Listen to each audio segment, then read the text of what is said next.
Welcome to Armchair Expert. I'm Dan Shepard. I'm joined by Mr. Monica Padman. Hello there. We have a returning guest today.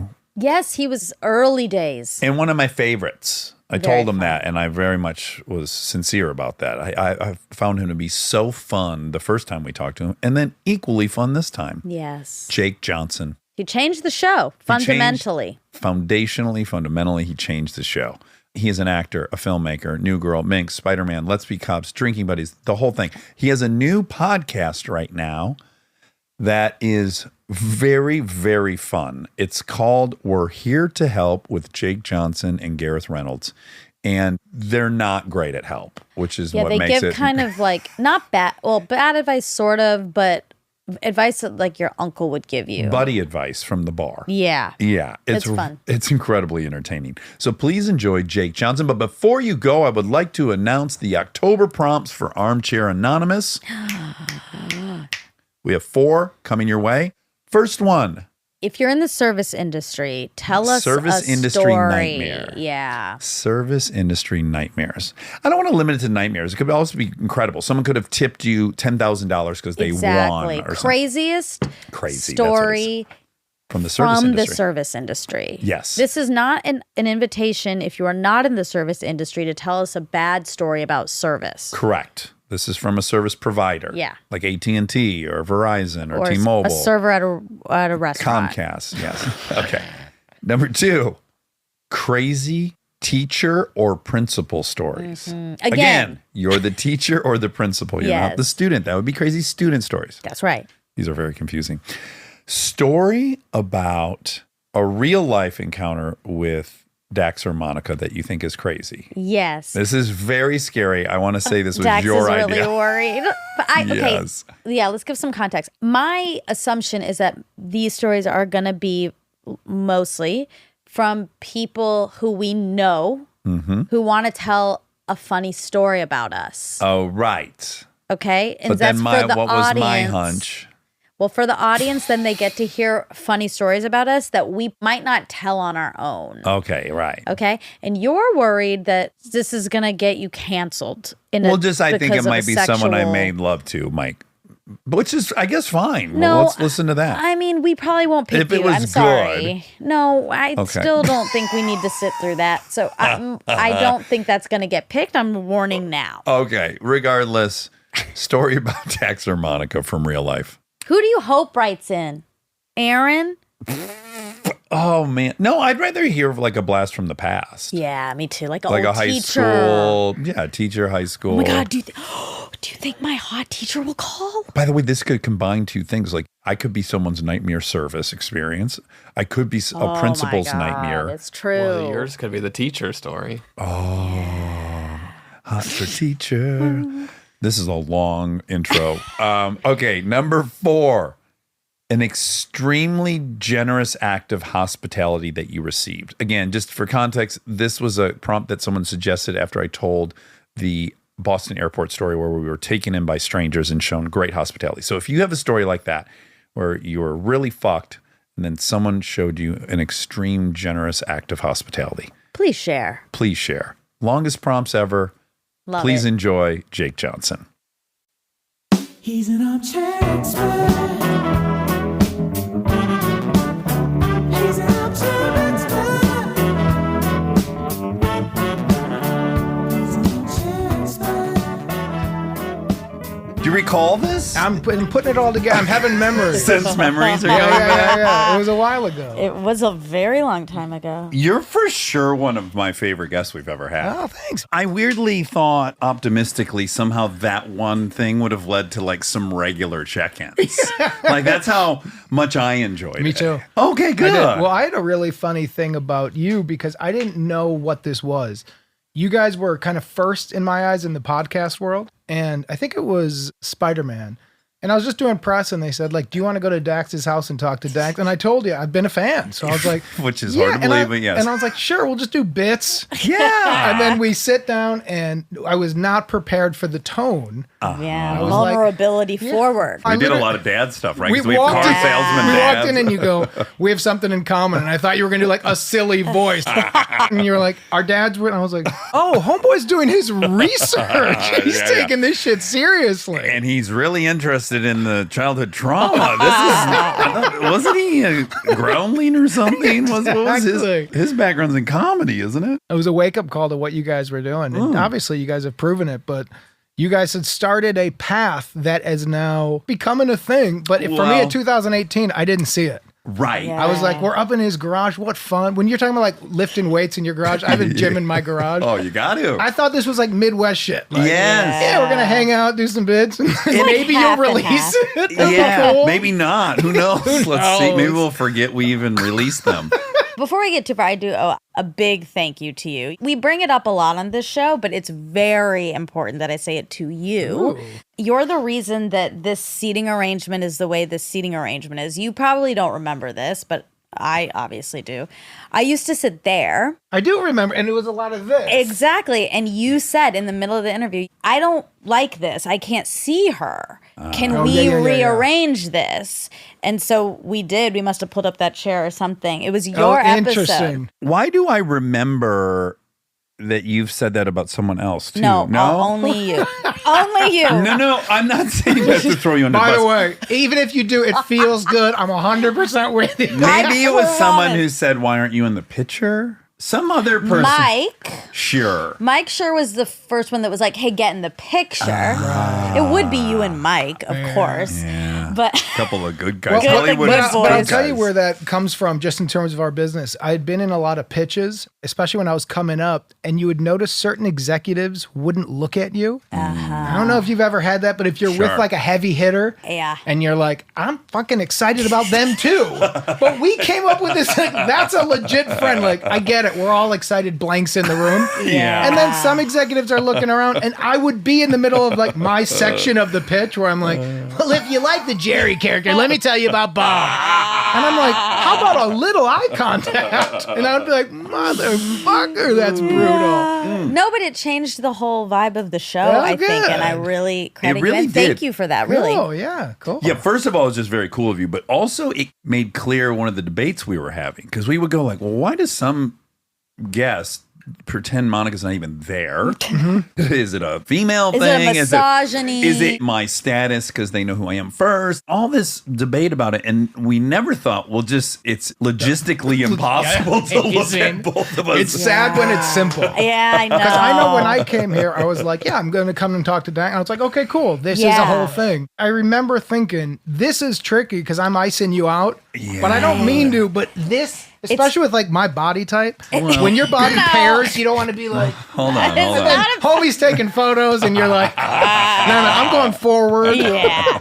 You have to somehow bend over and touch your toes to look at Monica and take your shirt off. For some reason, you can't see her if you don't take your shirt off. It was whiplash. You'd have to like Yeah. jolt We around. So could it was paint good. it as like an altruistic act, but I also think it was just out of preservation of your neck. I think you were like also. It was actually a physical thing. Yeah. Well, congrats to you. You've killed it. Thanks. Yeah. Thanks. You guys have created a whole thing. It's nice I to love see. saying this. She's building the house across the street from our house. So. Is that true? Yeah. Big, beautiful house. No kidding. I know. Great. How did this all start for you? I came out for acting, Okay. and then I started nannying for them. Okay. And what year? I came out in 2010. Okay. But you got to add, starts taking classes at UCB, theater major in Georgia. And 2010 was huge at UCB. Yeah, I mean Yes. it was like That was the its peak. height. Yeah, right on Franklin. That's when. 100%. I know it's so sad to see it now. a whole different like, era. all- it really is. Although I just drove by there the other day and there was a fucking They're line doing out. stuff. Yeah. But Why, even what just, happened? but even just apart from that place, what I'm starting to love about our business, and I'm finally accepting it at 45, is every 5 years there's going to be a major shakeup. yeah. And if you don't see that as fun, this isn't the game. What a Totally. great perspective. But even what you were saying outside where you said like, I was almost quitting, I'd been done. Yeah. And then you got a new charge. well, really quick, you Yeah. go, you're jacked. And I was like, "Thank you're a monster. Yeah, he said monster, which was an ultimate compliment. Like a gargoyle, Yeah, even. Yeah. You're hideous. You're a monster. You scared children. Thank you. Thank you. You're veiny and disgusting.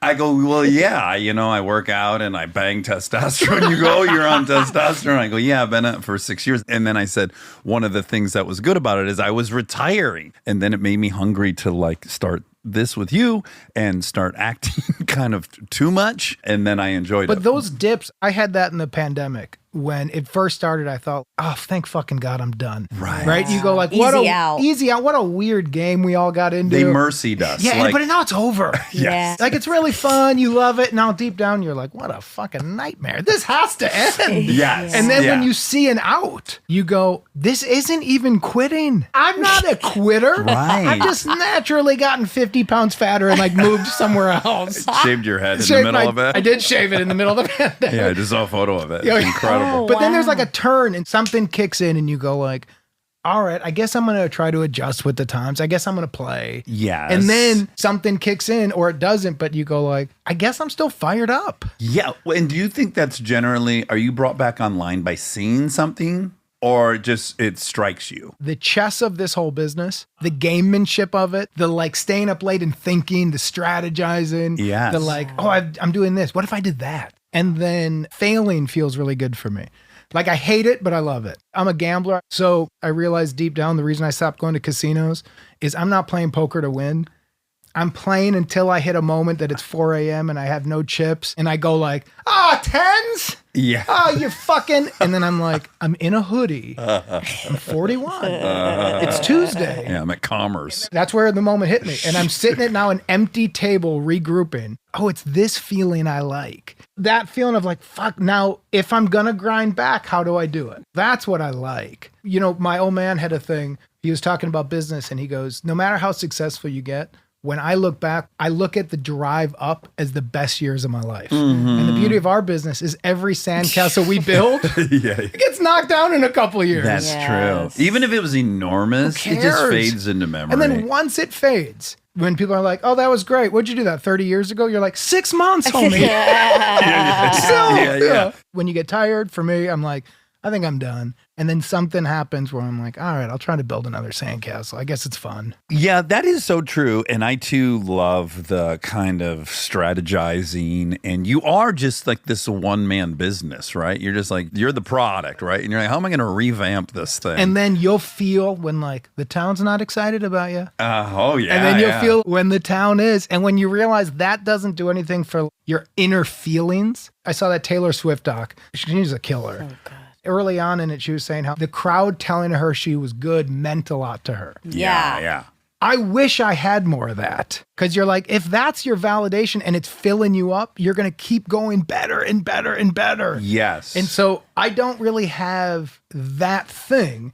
But what's really fun is to see where I'm like, ooh, Jakey J's not having a hot moment. Is there something I can build to get that momentum back? As if it's poker, just to have more chips. Yes. But when it's really going down, I still have the like, ooh, okay, fun. Oh, that's wonderful. Jakey J's in a Healthy. low point. We're at the nadir. Yeah. Is this the bottom? Yeah, at this event, and I'm like talking to one friend, and no press is coming our way. And you're like, oh, fuck it, what a game, man. I do feel like part of this business is just a really weird fantasy. It is a dream. You said you moved out here. Well, most of us moved out at a certain point with this really silly dream. Oh, Yeah, sure. delusional. Delusion, so much ego. Yes. And then- limousines and cash. I had a fantasy of like convertibles in a pool in the hills and being on a 90s sitcom and being like, I just think all that's going to happen and it's going to work. And then you come out here and it's just not what you think it is, even when it's working. But it is still great, even when it's dog shit. I have a thing where, you know, we can't talk about any projects, but I was doing like press for projects and I was doing a photo shoot. And I'm just done. I don't ever have to do this again. I never have to do a red carpet again. And then the woman who couldn't be nicer, we were in my backyard. And she goes like, do you want to put shoes on? And I realized like, there's no thought anymore. This was a Hollywood Reporter interview. I Yes. noticed you were barefoot. Yeah, well, now that you're saying I that. didn't think about it until Max Greenfield sends a text being like, hey, idiot, throw shoes on. Oh my you God. look terrible. I feel And I'm like that's I'm Max's done. cottage industry. Is he somehow hears of everything that's going on and then blasts you when Well, you he shit also the bed? does something that's so annoying where it was me, him, and Damon Wayans Jr. on the text. And so then I wrote, I didn't post about it because the strike happened. So how'd you find out? Right? Because there's so much content. So if anybody comes to you and goes like, hey, I saw that article and it's a slight neg. Why are you Googling me, my man? He's got an alert on you. I'm not Googling Do you, you my think guy. Max must have an alert on you and all Yes. of his friends, maybe? He's into it. It's Oh my almost worth, you know what? I might do my first Google alert and do it on Max. Yeah, just so I can let's both fuck do with it. him back. He is a shockingly funny guy. He'll go on runs where I'm like, that dude murders me. He knows I'm sober. So I got the funniest text from him. It was like, when Smartless launched. And they were overly kind to me as they were interviewing me about my place in this podcast world. He wrote me, he's like, well, I knew you'd be relapsing within a few weeks of that session of them stroking your ego that bad. I knew you'd be out. I was like, oh, it's so dark and funny. How long have you been sober now? Well, I haven't drank. I'm coming up on 19 years of having not drank or done cocaine, but I also have relapsed on opiates a few years back. Well, I had a really trippy thing. After my dad passed, we were going through all his old stuff. And I'll tell you what really hit was seeing his AA tokens. Yes. You know, there's certain things that like you would see and my brother would be like all emotional and he'd be like, you want these old shirts? And I'm like, fucking pass. No emotion, right? Yeah, and then he'd be yeah. like, his old lighter. And I'm like, yeah, he smoked. Like, no, I don't feel anything. I'm not in the program, but I Right. have some good friends who are. Seeing those, I'm like, oh, that's a really earned thing. It And you're like, is. that's actually pretty cool. You know what's so funny is when my dad died, same thing. I go into his place he's staying at, and I'm like, what do I do with any of this stuff? You immediately become aware of the fact that all the stuff is meaningless unless you're there to care about it. Now it's just a room full of junk. The only thing I took is he has this elephant. It's like carved little, well, I don't know what you Like call jewelry it. box type Jewelry thing. box, yeah, with a little elephant on top. And when you open it, it's all of his chips for like 26 years and multiples of some. And that's the only thing I took. That's so weird. We both have that. But it's neat. Because I wonder for you, him getting sober and staying sober, sponsoring guys and being of service, that was the one thing I couldn't even find anything negative to spin about By it. the way, same. And the whole program. Yes. Because I love poking holes in programs. Yes. I love being like, that's an amazing opportunity. And it is very cultish, and I'm going to tell you why. I'm glad you're getting spiritual healing. Yeah, But like, yeah. did you know the guy who runs it was in jail for who cares though? Yes. Yeah. When you try to be a little piece of shit about AA, no one's paying. There's no top guy earning. So no all leader. my There's no go-tos, Miscavige. just a self-sustaining thing that helps people. My buddy was walking me through it. And for no reason, I was trying to poke the hole in of like, well, if you relapse a lot and keep coming back, it's probably not great for the program. Right. And he's like, no, that's not it.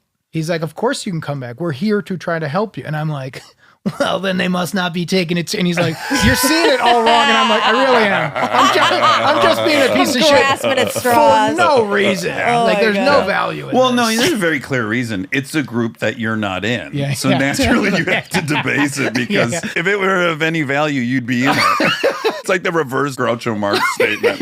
I don't trust any group that wouldn't have me as a member. That's sadly more accurate. That's a great new spin on it. Yeah. That's why I didn't like jocks. Fuck jocks. I should have been invited right into that group. Cheerleaders. Cheerleaders. Monica. You can get yourself in there if you work hard I probably enough. could. You I just could have didn't joined work. all You these, didn't yeah. work for Were it. you a cheerleader? Yeah. No, what? Two-time state champ. Competition. Oh, you did like the cheer type stuff. Oh, High yeah. flyer. No kidding. Yeah, it was so fun. Highlight of my life. And no fear of a massive neck injury. No, which is fascinating because I'm so fearful. I'm such a scared person. And now I can't even believe that I was fine with that, just flipping around and trying Yeah. stuff. Trying stuff means you crash, Yeah. you know? But I was drunk on winning. Yeah, you're Drunk on it's power. cool. Bumped up, Yeah, once you win once. What a blast. It really was a blast. doing key bumps of victory. I One mean, after another.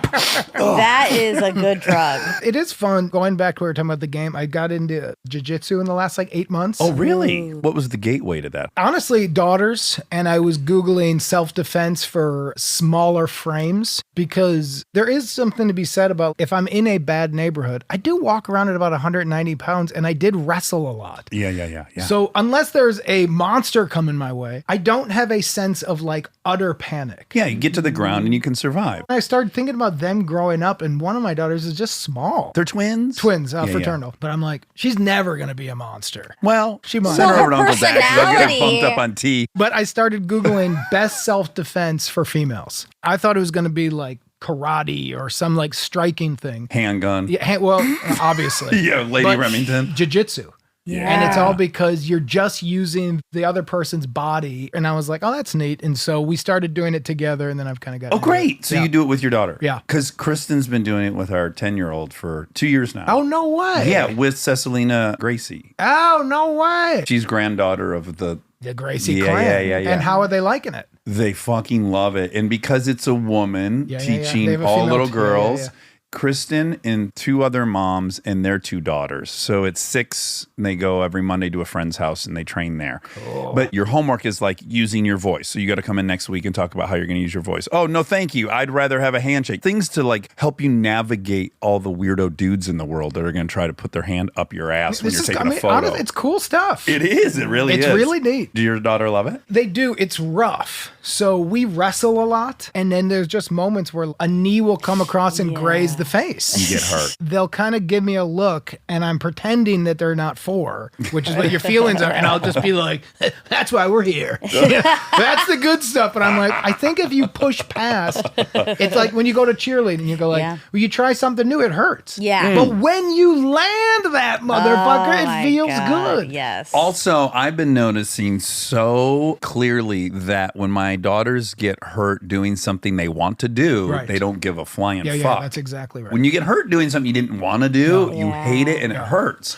Going off of that, who wants to learn to read? Who wants to work hard for something? So I am in the phase of I'm forcing them to do certain things that I'm like, I think you're going to eventually like this, but I'm not sure. Yeah, I know. But you're it's like, hard but to know. it's hard, but you also only get 18 years. Let's be honest, you might get really 15 and they totally stop listening to you. Yeah. I don't know how much advice you were taking at 15, but I certainly had shut 9, down. I was done. Yeah. Me too. I think it was pre-puberty. I was like, Wait, how old are they? Almost 10, 9 and a half. Okay.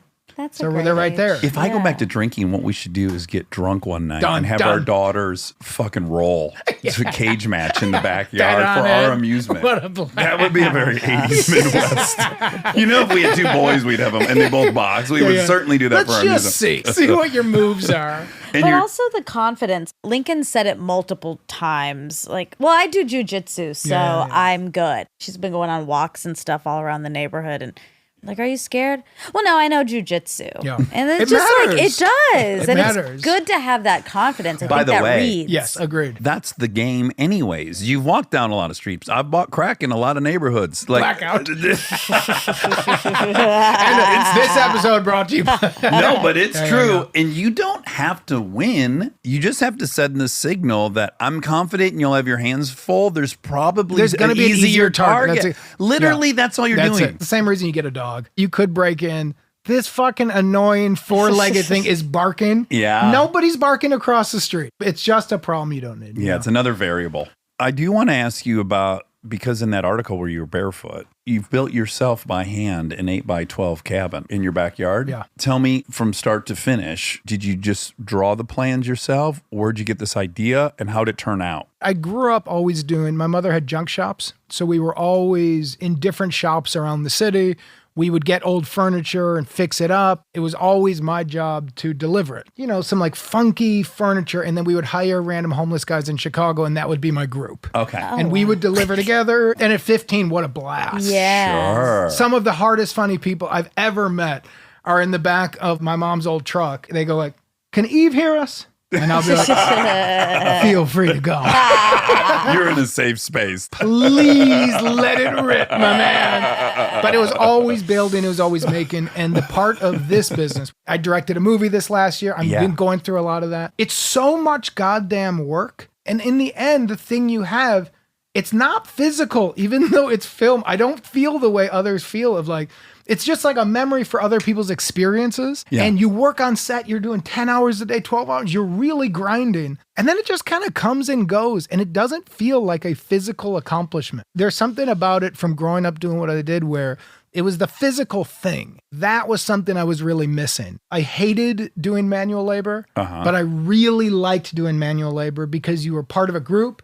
You worked really hard. You were physically beat, but you had like 3 more hours. Then when you were done, you'd be like, fucking 2 burritos, 6 beer. You're like, I get to now reward. You've earned it. And I don't feel like when I leave set and I'm like 11 hours, I'm like, I deserve. You're like, I got to get these boots off. You're like, great day. And I'm not discrediting it. Yeah. You're right. Like I was a roofer. My best friend Aaron and I would get off work and we'd be just fucking covered in filth. We'd pop in, we'd each get 2 40s of MGD, start drinking them in the truck on the way home. And you'd get home and you'd take off all that crap. But I guess this is a disposition too. You felt like I earned whatever the next 3 hours gives me.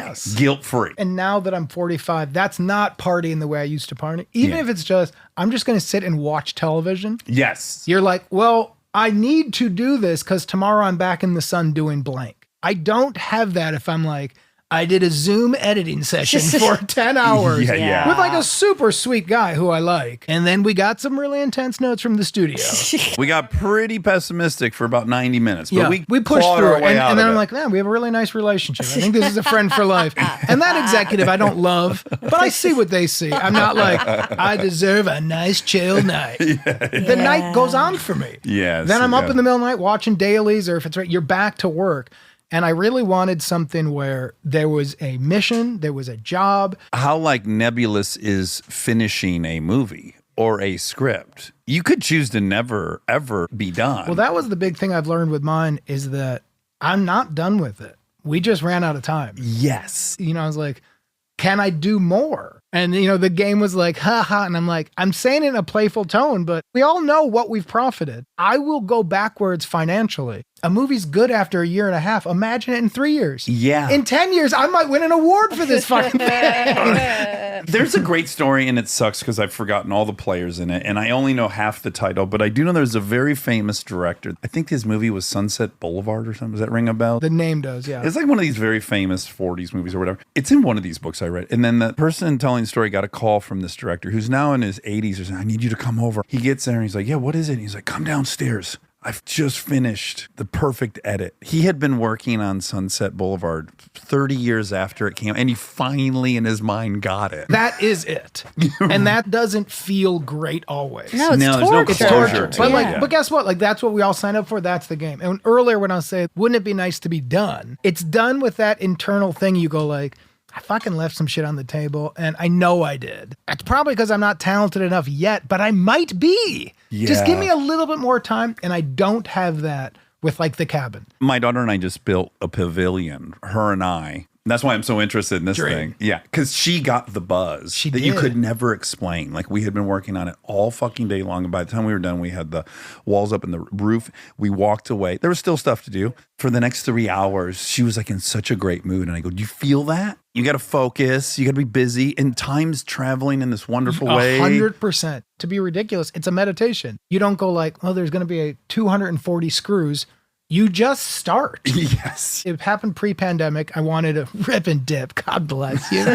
We are in the middle. Good for Should we pause and do some bench presses downstairs? Yes, man. But it started pre-pandemic. I wanted like a little space to get out of the house, and I didn't want to go to an office. That'll never happen, and it'll be shameful to have like space in Altadena. Yeah. Then I'm like, I put a pinball machine. It's very cool. And I'm like asking a friend to go with me. And they're like, I don't want to hang out in your dorky space and like compliment your aesthetic. Yeah, I thought we were Play, having lunch. man. Yeah, but just meet at my office So and you then we'll want to head meet there, over. and then you walk in, you go, I just threw these on the wall, and they're like, I don't care. I have my own spaces. I'm not that interested. So I was like, I know I don't want to do that. I don't even like it when my wife does it, and I love her. Same. Why do I care about what you're doing? You're like, wow, pretty cool. So these are all old pictures of Chicago. Yeah, these are black and white, but these will be changed. Don't care.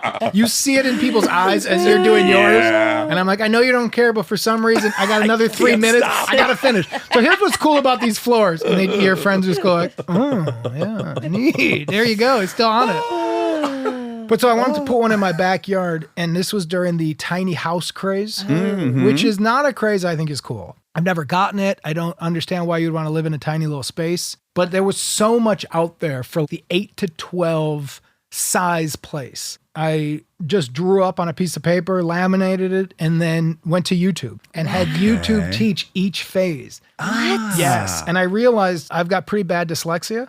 And part of it is hearing it. So I have to put my hands in something to get it. All the years I did construction, and you would have some thick old Chicago foreman who would explain to me and 2 other people how to do something. I wasn't hearing it. So it would be like, you know, that wall's an 8x12, Jake. So what you got to do is you got to go right through the 2x6. You got to push in, Jack. And I'll go like, yep.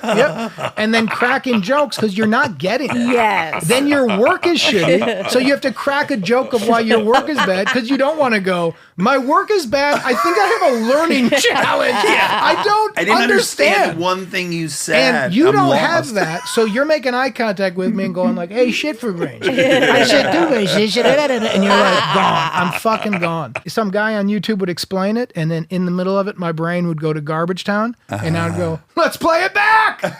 Just Go rewind from the it. top! Yeah. Nobody's counting!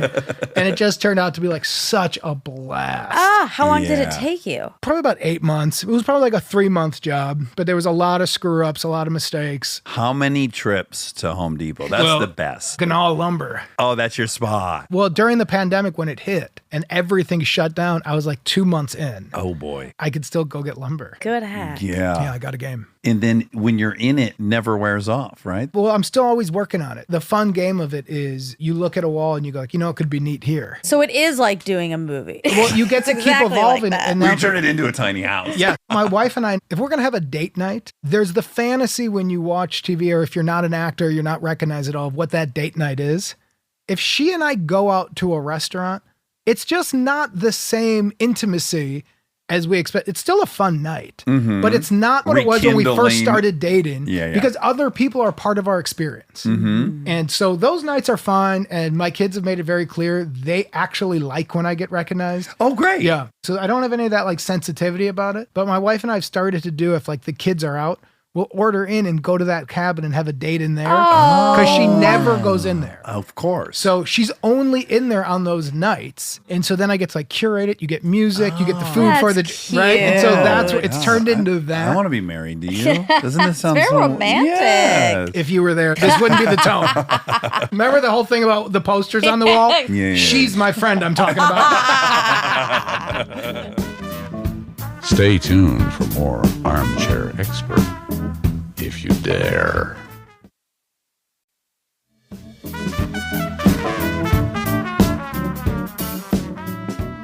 I do want to go back, though, because we left it kind of hanging. So it's not the convertible in the pool, but it's awesome for a completely different reason. Yeah. And we've like hinted at it, but it's really hanging with other folks who have the same weird fantasy. Yeah. But even then go into what we're doing right now. You know, I was talking to my brother coming here and we were talking about like the changing landscape of the game. And I was thinking, it's just really trippy. I'm going back to Dax's house. We are doing an interview that'll get a lot of views, and this has become part of the business. When I was here the last time, I did not view this as the business. It wasn't then. No, there are certain times when like YouTube started, everybody was making shorts. Yeah. And then old timers were mad. And I remember when we were doing like drunk history, the generation above us was like, none of you guys are getting paid. You're missing it. And for us, we were like, paid? Yeah. A bunch of us are in a backyard, man. Yeah, It's a fucking blast. But the game then changes. And then Yeah. everything's YouTube now. When someone starts doing something now,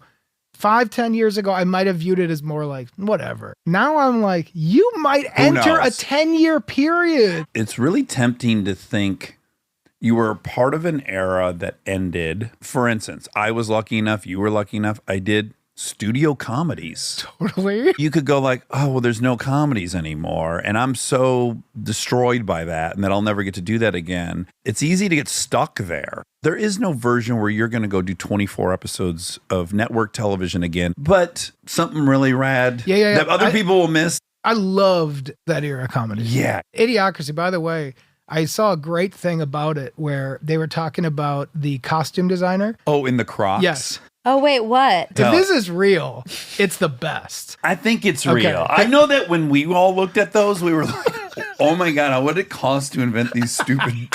Oh, no. So the costume designer was thinking of what would the dumbest of the dumb wear in the future? Oh, my God. And it was these ugly rubber my God. shoes Yeah. with holes in them and a strap on the back. And then the company happened to just explode. Well, what's been really funny over the last 5 years is that Kristen's obsessed with them, as is everyone, right? They're very they're high huge. fashion, right? Well, Not Yeah, high yeah. fashion, Okay, whatever. I'm enough. Please give me the right adjective. But, you know, they're fashion. They're very My wearable. wife's They're wearing them. very Yeah, wearable. they're very wearable. They're very waterproof. Yes. Yeah. What I was going to say about them. But she's always been urging me. And by the way, I need them all the time. I'm like walking around the river and I don't know what to do about Yeah, that. yeah. I honestly had forgotten why I have this aversion. And then I saw that same meme and I was reminded, yes, that is exactly what happened. Yes. They came out like, look at these things. Yeah. So they're forever in my The mind worst, is that. yeah. But I had forgotten that and couldn't figure out why I was so yes. resistant to trying them. I've since got a black pair and Me I too. wear them in the water. They're And great. so I got in, my wife and kids had them, and they were all talking about them. And I had in the back of my head, and it might have also been generational. Yeah. It might have been when they came out, I was already too old. Yeah, But I used to yeah. always wear like boots. And in that era, in the summer, I'd have like jeans and boots on like I was working, and I wasn't working. Sure. You're working Trying on to, some I was like bits. dressed like a dock worker at the time. And then I did throw those on, and I thought, I get it. Really? Oh, yeah. Okay, I'm not on board. You had that's shocking though. Have you worn them? No. That's the thing. What a child! What a child! You're in the dark. Let's turn the goddamn lights on. So I was 100% no. Yeah. And then my group got it, and my daughter goes like, "We'll get you a pair." I was thinking more like home slippers, Yeah. you know, because they're easy on, like easy in the off. kitchen. Then all of a sudden, one day you go to a restaurant and you do feel a moment of shame. It's what Uggs also was. Yes, that's right. Similar situation. But going back to that movie, those kind of movies, which were so funny and so big at the time, they have gone away. Right. But I'm yeah. also like, who knows what's gone away? I won't do another network show. I don't want to do the 22, 24. And there was a whole period of time, and I felt like we were all chasing it as actors, but like, you do comedy to do drama, right? But there was a whole model of what was Yeah. cool. It used to be you didn't do commercials. When I came up, my whole dream was the one day I pass on them. Yes. Yeah, I would do Yeah, commercials. right. Who cares? Yeah, The yeah. whole old models don't matter. Yeah, it used to be you did movies, you couldn't do TV. If you Yes. did TV, you couldn't do movies. Then that changed. got blurry. But then it keeps And then- blurring. But I even feel that way when we say this stuff about comedies. I'm like, who knows what's next? Because in many ways, Barbie, have you seen it? Not yet, but I want it. You're going to love it. I can feel it. I went with my girls on Sunday and I was laughing as hard as I've laughed in a movie in a decade. That's a blast. The send up of us is so fucking funny and embarrassing. And I think you too. I love the feeling of embarrassment. Yeah. So I was cackling uncontrollably. But over the last few days, I'm like, well, why aren't I calling that a comedy? That's a comedy. exactly right. And it's $1 billion comedy. I would have said a year ago, there'll not ever be a comedy with that gets me. over 100 million again. When you were talking about 6 years ago when you wanted to quit and then you got fired up again, if you really think about as an actor, what fires you up? Like when you moved out here and you were like, I want to get into the game.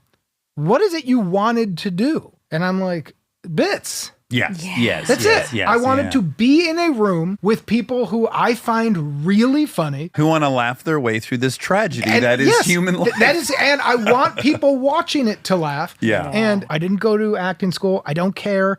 I've got a friend now who's like trying to get me with his acting coach guru, and I'm like, I'm not going. I'm just not interested. Yeah. But if I'm cross covered and the person I'm with is on fire, I think like, man, I got the best seat in the house. If that could be the job again, I went away from it for a while where, you know, you just take gigs, but that's where it's fun, man. Let's talk strike for 1 second, because you're actually the example I would use of when it's really heartbreaking, which is you did spend presumably a year of your life directing something that's coming out in September, and you're obligated to not promote it. Yeah. That Do feels you accept that just unfair. lock stock? I was disappointed. I do believe in the strike. I have seen the middle class of actors get murdered. It wasn't that way when I was coming up. So it does feel deeply unfair. I did an episode of The Unit, David Mamet, a CBS show. I think I got paid $24,000 Wow. and then 4 years of residuals. Yeah. So from one Wow. episode, I paid for my apartment. I had a life. And I have watched over the years, my character actor friends are dying. Yeah, yeah. And if you're not the brand, for lack of a cooler way of saying it, yeah.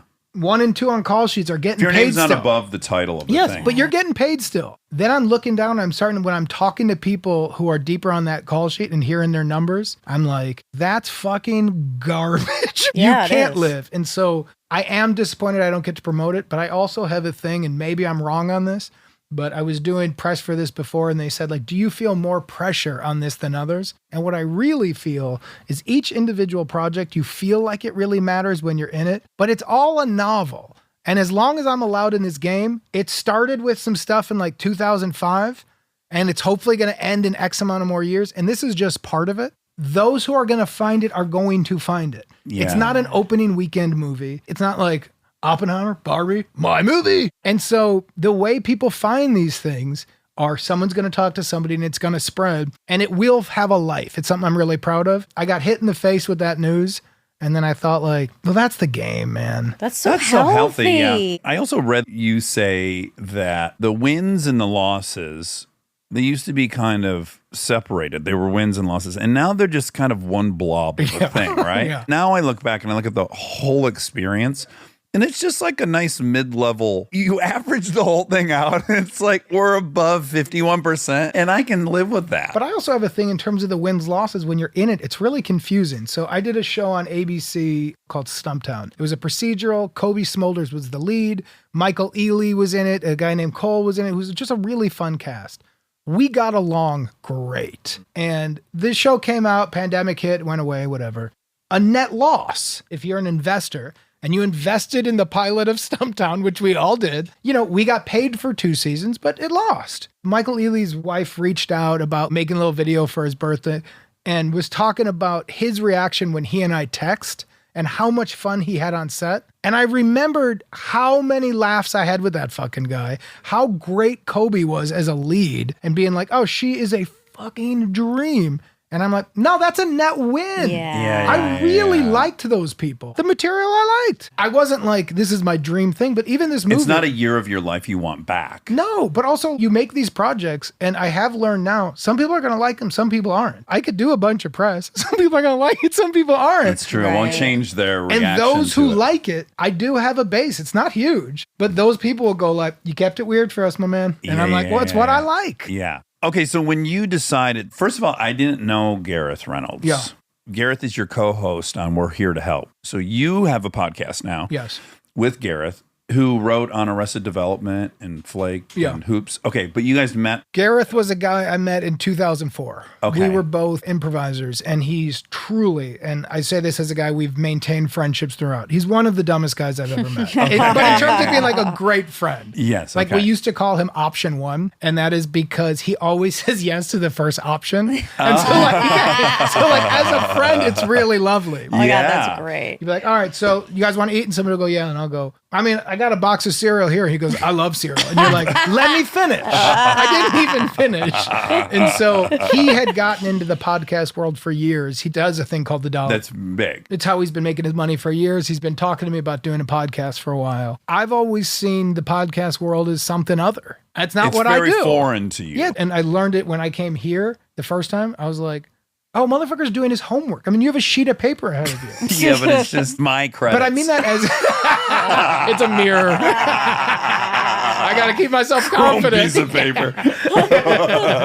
But like, there's homework to be done. I know I'm not going to do that. Right, you're not a homework guy. I'm not Depending You're on a the type YouTube of guy. podcast. Yeah, but I was talking for a while with somebody who was like a hero of mine and who reached out about doing a podcast where I'd interview different people. And I thought like, man, really cool. I was really thinking about it. It was a couple years ago. And then it was like, you get different people on and you could learn. And I was talking to one of the producers. I'm like, and so what I have to do? And they're like, you just have to like read the book of the person. And I went, literally, pass. Right. We were about to tell you how much money. I don't need to know. Pass. Yeah. What I also didn't want to do in terms of podcasts is just get a bunch of friends and just fully bullshit. Stand-ups are doing a really good job with that, where you're like, some of them are very good, but I don't want to do that. And then Gareth pitched me an idea, and it was just something I thought like, all right, that's a fun enough premise. And I go, let's make 10. And I'll pay our producer out of pocket. If it's not fun, we'll never release it. And then no harm, no foul, we're friends. And it was a Dear Abby advice show. But our version of the advice is saying, if you had uncles like I had, Uncle Eddie. nice call, they were always on my team. They weren't necessarily right or good for you, but they're on your team. Yes. Really quickly, tell Monica about Uncle Eddie coming to live with you when you were 15. My uncle got arrested in Florida for, I still am not positive, something about like stealing computers. And they brought him back to Illinois. And so I was 14 or 15 at the time, and my mom said, my brother, who's wild, is going to come live with us. And I remembered we, picked him up from jail. Wow. And his first thing was, you got to tell everybody you fucking shit your pants. Oh. And I'd be like, totally. Wait, is that in order to get out of... When you're in jail and you're in the yard, you got to fucking act crazy, man. And I was like, absolutely. From the suburbs, believe me, I get it.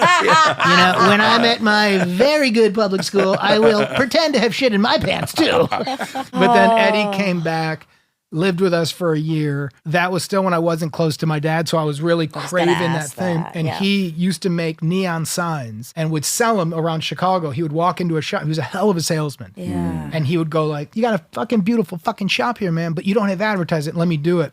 The catch is his craftsmanship was dog shit. And so I would be with him, and he was so good at selling that somebody would be like, how much? And he'd be like, $800, I'll get the name. I was his worker. As I would be hanging as like a 15-year-old stoner. And at that point, I was out of school. I dropped out for a little bit. Did we know that? I don't remember that. Took a little time. I would be hanging a sign up, and I would be thinking, this looks bad. Like, like when you're a kid and you're a worker, you don't really think to question. But I'd be like, first of all, it's a little crooked. But I was like, the lettering's weird. I'd be like, the L-E, the M is really, and I'll go like Eddie, and he'd go, shut the fuck up. And then as the person saw it, we would literally have to run. Oh my God. Oh, man. Oh my God. Was he bending the glass? He did somehow? everything. He did. Yeah. Wow, that's kind of ingenious, I guess. Yeah, I mean, he was a big part of the late 60s acid, stonery, drug world. Right. So that whole world was very cool to him. Yes. An incredible character. And then he suggested to Jake at some point, you should do a betting pool. Oh, the football pool. So this was while I was still in school. He goes, you got a lot of friends? And I was like, yeah, I mean, I don't know. I have friends. Regular. I have humans. I talk to people. And he goes, let's do a thing together. You want to do a thing together? We both like the Bears. I was like, I love the Bears. Fun. He goes, let's do a football pool. And I go, cool. Didn't know anything about it. Here's all you need to do. He printed out every game. And then a numbers things like 9 through 1. You need to pick a winner, go 9 through 1, $5 to play. Winner takes all. But tell them you're going to take 5% for you. So you don't want to lie to people. So I'm like, sure, who cares? Tell just my friends, 5 people hear about it. Fucking thing spreads.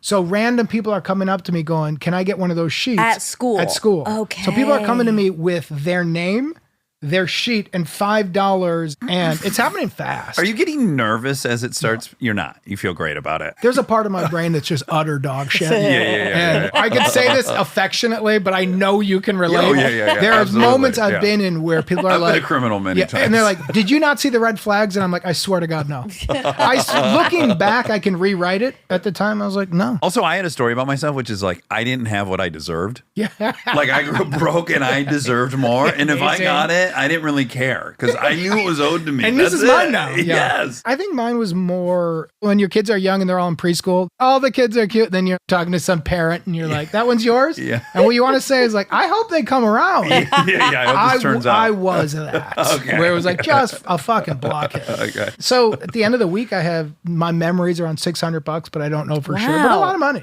Enough money where I thought like, we're in good shape. Pre-internet. So Sunday while the games are going on, I'm just writing everything down. Yeah. We did not have Monday night at the time. So like back then you'd have like 3 minutes for scores. You'd be like, Jets, Giants. Yeah. So Sunday night, I go down to my uncle. He was in the basement, and I go, hey, Eddie, so I got all the scores. And he was like, yep. And I go, what's your system? Like, how do we do it? And he goes, there's no fucking system. And I go, that's what I said. I go, what's that? He goes, there's no system. And I go, well, no, the 9 through 1. What does it mean? I go like, I'm willing to do it. I just don't know what it means. Yeah, you're back on the framing crew with the guy I was telling like, you to just run a 2x6. literally walk me through it. I'll do it all. I don't care. Yeah. I like this. I'll do this every week. This has been fun. And he goes, there's no system. And I had that moment where you realize like, oh, I'm in a world of shit. And I went like, huh. And then he goes, who do you trust at school? And I go, who do I trust? And he goes, who has your back no matter what? In retrospect, it was a really interesting moment because you look at your crew differently. Because it's probably not your best friend. It wasn't my crew. There was a kid who ended up becoming a school social worker who I grew up with, a guy named AJ Gomberg, who was just one of those guys. I just trusted AJ. Yeah. And he goes, call AJ. Tell him you won the fucking pool. This is insane. Shut your fucking mouth. I'm giving you $200 and you keep the rest. And I went like, no. And he goes, there's no system. So you could either tell everybody at school you hustled them because you did it, not me. Or you can call AJ. So I called AJ Gomberg and I went like, hey, AJ, it's Jake. You won the pool. He goes, I didn't win any games. I go, shut your fucking mouth. I gave him the money and that was it. Oh my God. Oh my God. When I was 15, my father, he hired me and my friend, J. Rob, to call up businesses and ask if they wanted to take an ad out in this Hugs Not Drugs coffee table pamphlet that would keep all kids off drugs if we could just get this thing in circulation. And you could buy an ad. We would call businesses, but we also called like an Elks Lodge. And they were like, okay, well, here's how it works for us. We do make charitable donations, but we decide at our Monday night dinner. So if you could come to that and pitch what it's all about. So me and my friend J. Rob go to a fucking Elks Club. He's 16, I'm 15. And we explained to them that we were bad drug addicts and that this system changed our life. And while it was happening, I was just like, I know what I have to do, which is like, I got to get an ad from the Elks Club. And I was okay with just saying that I had been a bad actor, and I wouldn't have been without this Hugs Not Drugs thing. And you know, we never put out the pamphlet. We certainly sold a bunch of ads, but we never, it never went to print. Now, So grim. it is. Did you think Uncle Eddie was smart for doing that? Once you sat with it, were you like, okay. No, he always felt very other than me. In retrospect, there was a few things that happened. When I was diagnosed with dyslexia in the 80s, my mom referred to it as laziness. So it wasn't the kind of thing where you got help with stuff. Yeah. I try to explain this to people all the time. I went to Learning Disabled every day. Yes. You put these little cards through this machine. It said cat on it. You put it through, and then some computer voice went cat. And somehow that was the solution to dyslexia. They put me in the same thing, and I didn't like it. Right. Yeah, Well, you're obviously. with kids that are actually handicapped. It was like me and like 4 other kids, and I'm like, I know this isn't my group. I know. It's almost like getting wrongly convicted. You're like, why am I in But so here? that's exactly it, by the way. I love that term because I remember being like, this is fucked up and this is wrong. And my reaction to it was, now nobody knows anything. And so if they would say like, hey, what's the answer? It was always a joke. Right. Now I'm going to be such a fucking social problem for you that you're not going to put me in that class. You might want to kick me out, but you're not going to put me there. So I think what Eddie was doing, because I kind of loved him and I kind of hated him, but we had like a moment later where we were in his truck and it was winter and I didn't have a jacket on. I wasn't cold. And he did this like huge weird fight about me putting a coat on. Tried to dad you a little bit. Yeah, but he never had kids and he didn't know how to do it. Some really weird energy was, we were like all joking around, having fun. And then we were going to like go to get a burger. And then he's like, put a fucking coat on. I was like, I'm okay. And he's like, put a fucking coat. And I'm like, I'm okay. Like, mom doesn't make me, so I'm fine. And it kept going. And then he said, in anger, if we got in a fucking crash and I couldn't reach you and had to watch you to fucking freeze to death, that's not happening. Yeah. And I'm like, in a really fucked up way, This is you caring about me. Yeah. So at the time I didn't, but when I look back, him making me do the neon signs and being for all the pitches, I think he thought, you don't have a fighting fucking chance of making money, you dope. Yeah, you're not going to make it through high This school. is how you're going to do it. And if I'm your parental figure, you're not going to be a banker. Right. It's not going to be An oncologist. Yeah, it's not going to be like, well, you ended up being a doctor because you can't pronounce any of the words. So Yeah. this is a path. And in retrospect, as I've gone back, I'm like, not how I would have done it, Of course. but it was really loving. Yeah, clearly well-intentioned. Clearly that you don't see it. So even at that time, I didn't think like he's smart. I thought, what a fucking prick. Because then I was really afraid of word spreading Right. and people being like, you and AJ hustled us? And then I got afraid of the cops and I had like money to burn. I like went to a CD store and bought like the most expensive CD, which was a double disc Bob Dylan Greatest Hits, which got me into good music. Like, there you go. From there, but before that I was listening to like radio. I was like, well, this old man's pretty interesting. Yeah.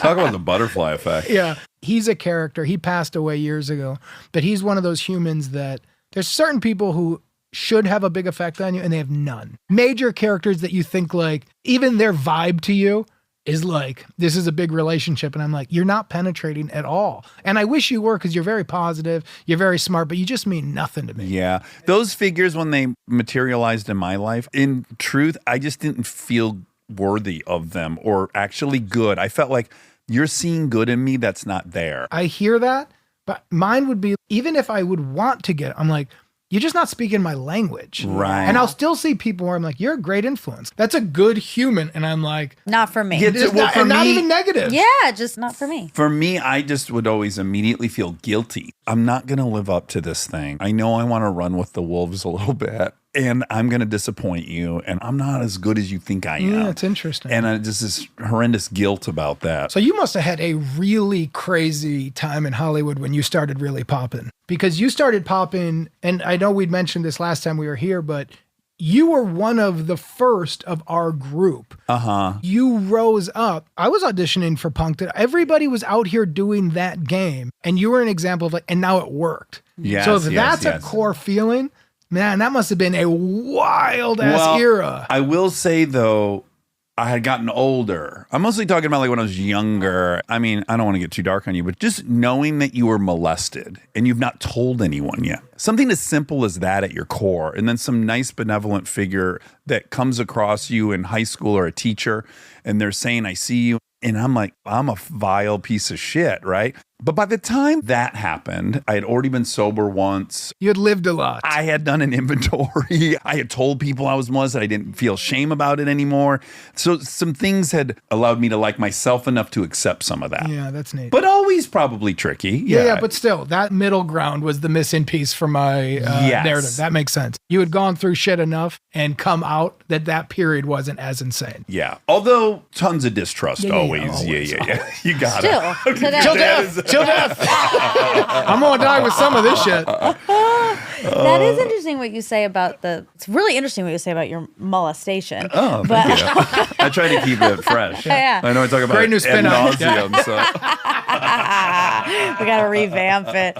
No, but I do think when you have a secret like that you are just like, well, this is a secret that I'm dying with and no one's ever going to know. You're always going to feel a little isolated because you know no one can ever really know you. There's a part of you, there's That's a piece interesting. that Is broken. Well, no, it's just even if it's like no one's going to know this thing about me. I've decided it. I've declared it. It's not happening. So even if I fall in love, that person isn't going to know all of me. The whole year. They don't. Interesting. It's a That's a weirdly different beast. isolating. That's hard. That's why secrets kill people. Yeah. Mine was different than that. I didn't have a secret, but I did feel like everybody else had other stuff I didn't have. And I think that's partly when one of your parents isn't around. Well, look, dude, we had friends who had dads who practiced sports Who did with a them in thing. the front yard. Yes. And we're just there. Simply, you would go to someone's house and you would just see a man on the couch. And I used to have a really weird thing. When I was around adult men, I would have a physical reaction. So like if a coach went like, all right, Patted when you. his hand left, it would still be something I craved. And I hated craving it. Right. So I'd be like, fuck, no. So certain people would have an effect And others, like my Uncle Eddie, even then, I'm like, you're just penetrating. Yeah. And it's going to take me a long time. And I'll have people now where I'm like, I'm not sure why it's penetrating, but later I might get it. You just seem like a really interesting person. But I had a buddy of mine, Craig Ants, that nicknamed me Jake 5 years ago. And he goes, because you're always into stuff about 5 years late. And he goes, but you talk about it like it's new and exciting. But we all did this talk literally 5 years ago. But it will take some Kind time. of like Crocs. Yeah, Guys, yeah. that's old news, Crocs. What's your thing right now? Like quinoa, acai berries? I'll say they're healthy. It's healthy. It's like dessert this healthy. What else do we got? I mean, sadly, my Jake 5 years ago's podcasts. Yeah, well, that's Because I'm kind of like, on par. yeah. but podcasts are what they are now. The established players are the established players. There's a marketplace. And then there's a lot of people who are doing it as a hobby. Yeah. Yeah. And you do it's it, fun. and you get like 11 viewers, and you're like, dee-dee-dee-dee-dee-dee. Hey, this is Jimmy James. And you're like, okay, fun. And that's where I get like the excitement of, oh, what a wild Jake 5 years ago moment. Stay tuned for more Armchair Expert, if you dare.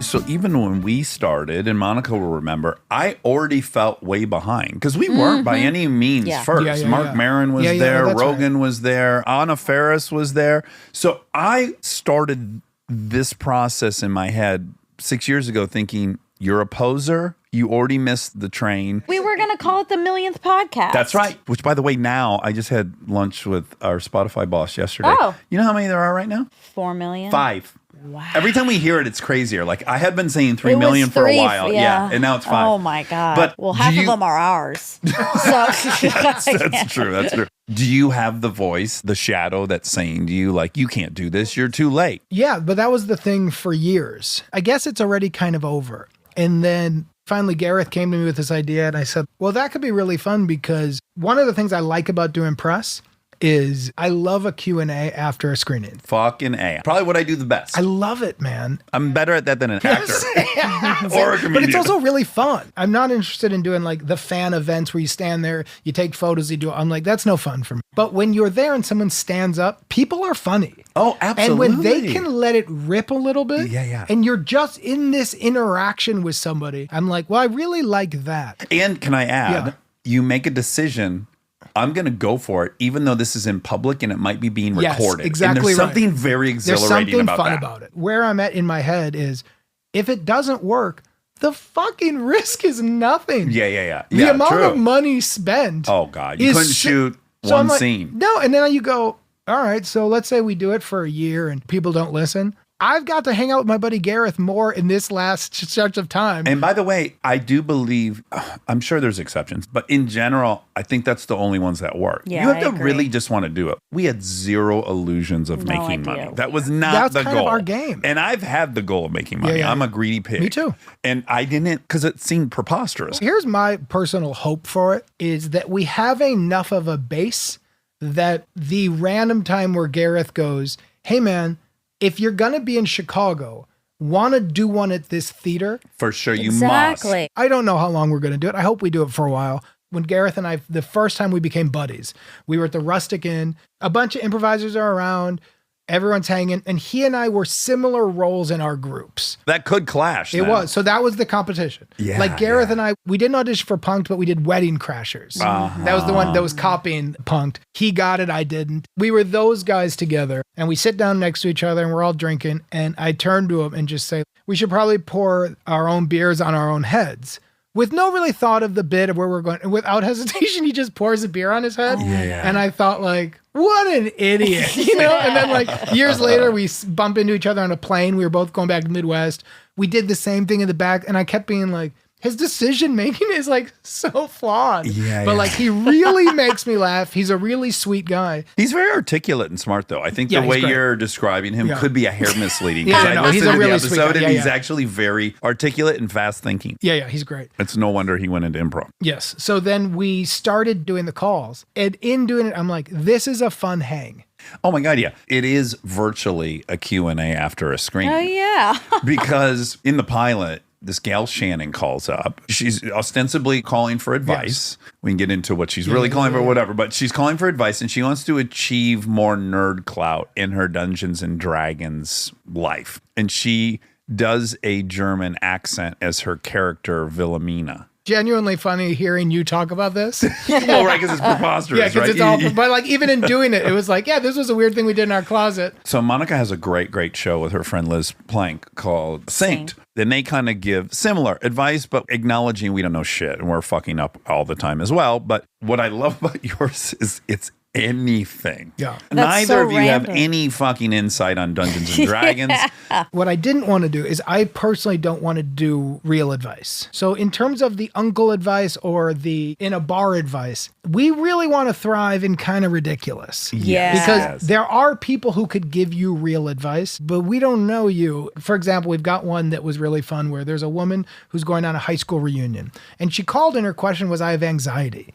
And I thought like, what a drag this one is. Right. Because I'm like, I'm not a fucking therapist. I don't know. I'm literally doing this with my buddy Gareth because we text after really funny ones and it makes our text funnier. Right. Like the Shannon, the D&D one, we were dying about it. Yeah. Then we had her friend who plays the Irish character, Tuptak or whatever. She calls in. Right, And right, we're right. going to try to maybe go to the game at some point because yes. it's a blast. funny. But it has to be that level. We're there for bits. And then when we fall into good advice, it's shocking.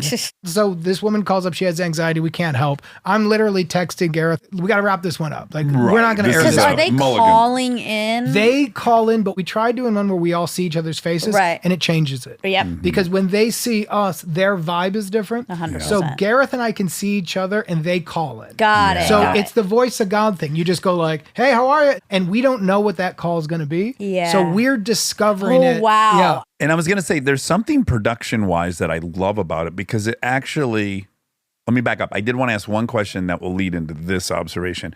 When you would go do press tours Yes. for shows and movies, I'm going to guess you loved going and doing the radio shows. Yes. Yes. So I discovered that quickly too. I would go in and you'd be in fucking Kansas City or Cleveland. You go to all the radio shows in the morning. And I immediately thought, oh, I love this. It's so weird to want to do this because I'm doing movies and that seems like something backwards. Yes. But funny enough, I did end up doing this. But I knew immediately I loved Yeah. putting the headset Me on too. and talking in the microphone. Me too. And callers, I did Loveline and talk about giving advice that's unsound. You put me on Loveline. But that feeling, I'm totally with you. I loved it. But the generation we came up with, there was a little bit of shame of loving it because all the actors who I loved hate press. It takes away from the art. For me, yeah, it's all art, but like it's also commerce. My father sold cars. We had a junk shop. Yeah. So I'm like, you're making something, you want to sell it, right? Yes. Then I also found it really fun. Like my mom who had a junk shop, she's a purist. And she used to get really mad at me because if she would leave the shop, I would negotiate. So somebody comes in and goes, how much for the couch? We found the fucking thing in an alley. Right. The couch was free. We cleaned it, we painted it, we put new cushions on it. The work was me and her. So Okay. right now we've spent $0 on the couch. You put an arbitrary sign that said 350. They offered another arbitrary number of 250. So the market's 250. If I can get it to 275, what a win. Big win. Yeah. That back and forth, I would get such a rush. And when I would do the morning show or I do the podcast, some of them are kind of boring. And then I'll be like, I don't know how many of these we're going to do, Garrett. He'll be like, you make a big claim. I'll be like, all right, I think we did it. We're done. And he'll be like, shut up. You liked the last 3 because when somebody comes, like this woman calls, she has anxiety. I'm thinking, what a drag. I don't want to do this anymore. And then we go, well, hold on. What do you want to do at this reunion? And she goes, I didn't have a lot of friends and I wasn't popular, but I wasn't a loser. I was just there. And she goes, I'm now in my late 30s. I don't have kids and I want to go back with 3 of my friends, but I don't want to just be that same thing and have everybody talk to me about their kids and go like, yeah, cool, and leave feeling bad. So we said, can we pitch an enormous lie to you? And if you're into it, do it. So we come up with this whole gag that she sold some artwork to Madonna. Oh my God. Because she's an wonderful. artist. Madonna flew her out. Then that night, Madonna happened to have a party and invited her. And at that party, like fucking Lionel Richie was there. There my was this like goodness. gorilla. Wow. And as we're going, Gareth and I are just doing bits, right? Yeah. We're heightening, making each other laugh. And then when the magic occurs for me on it is we go like, are you going to do any of this? And she goes, I'm going to try. Well, then she pitches back her take on it. She's funnier than us. Oh, wonderful. Then That's her great. friends come on the podcast and her husband, and they then pitch what they've been talking about. She then did it. Then we my have a God. follow-up Oh. after. So that's where I'm like, oh, I'm seeing the meat and potatoes on this. They're like, it's not a random person calling being like, my boyfriend dumped me. What do I do? I don't know, and I don't care. Okay. But like, that's why you have like a real therapist or a different show. And I'm sure you can get a lot of benefit from that. But when I talk shit about Gareth, it's because I love him. We kill each other. Yeah. So the way I talk about him is the way he talks about me behind my back and to my face. Yes, We yes. both think the other guy makes really dumb choices. And so when you're in it with somebody and we're like, we don't want you hurt. Are you into this game? When they say yes, you're like, oh, what a fucking game. Yes, And then yeah, you go, yeah. how far can you stretch it? And so in terms of being late or where the money comes, I don't know. But I do know I can play this. And if we do a live show, we'll have people call in. I mean, we're discussing it, but they're not there. Right. So they're not, you know, like when somebody who doesn't do this gets in front of a live audience, they change. Yes, Yeah. yes, yes. And you're yes, like, yes. I promise you, you're so much funnier when you're not being funny. Yes. Well, I was going to say, so the production value of it, there's something about the audio that sounds very landline. Yes, totally. And it's very retro radio. Yeah, and it brings me back to totally. like click and clack, listening to them like talk to somebody. There's something wonderful about how it actually sounds. So I had listened to this thing called The Apology Line about a guy in New York back in the 90s, and it reminded me of a different era where he put a note up in New York City that said, here's a phone number, a landline, call in and leave a message and apologize for what you have done. There will be no punishment, retribution, nothing. What a And genius. That's so for great. years, people would call in and be like, I did this to my wife. Nobody knows. I feel fucking terrible. And in listening to those old calls, that was the era of my like creative consciousness, that era of the 90s, when all of a sudden some cool friend of yours who was older would lead you to some hip radio station on AM. You would hear the shh, shh, and then people are talking and you felt like I'm in your world. Yes, The yes. internet has now exploded that not only do we see in everyone's world, we see in everyone's bodies. There's too much. There Yeah. is a game to this. I don't know, man. It's still exciting to me right now. I'm the guy pushing, being like, let's do more. Right. But what we need, the only way it's going to work for us is if we need the right kind of callers. Well, back to Shannon, whose D&D character is Wilhelmina. Her ostensible problem is that she has a character and she does a German accent and it's not really working in her group. Yeah. And Gareth says it best. You're edging. I want to hear this accent so bad. You start wanting to hear her accent so bad. Yeah. But Jake is edging. He wants more details about this and more about that. And then all of a sudden, and it's almost like Jaws. Like you can't wait to see Jaws. And then She's so she good. does the accent. And it's incredible. At this point, you've convinced yourself it's going to be the craziest, She's such a dumbest. winner. And she already has, which I'm surprised you were confused by this. She's from Indiana, but she has a fucking deep Southern accent, which, by the way, tons of kids in my rural Michigan town did. It is a white trash accent. Interesting. But then she hit them with this German accent, and it was dynamite. Their note was, it's too good. You need to cartoon it up a little bit. But the fun of that one for us was, and the big catch, and I don't know if you're having this with yours too, with the people calling in, you just got to make sure it's real to them. We read the questions. Oh, I do that specifically because of that. Yes. Yeah. But because we have another show that we do on Fridays where we have callers submit insane stories like unauthorized evacuation at a gym, all that stuff. I love it. And so we do Zoom and we look at them. But as you learn the hard way, I kind of am looking for that emotional weird thing to happen. So it actually ends up helping that we're looking at each other because you can see I'm sincere. It's totally worth it. But in that one, we know that high wire act. Yeah, I think it depends. What I love about your podcast, it sounds so funny and so good.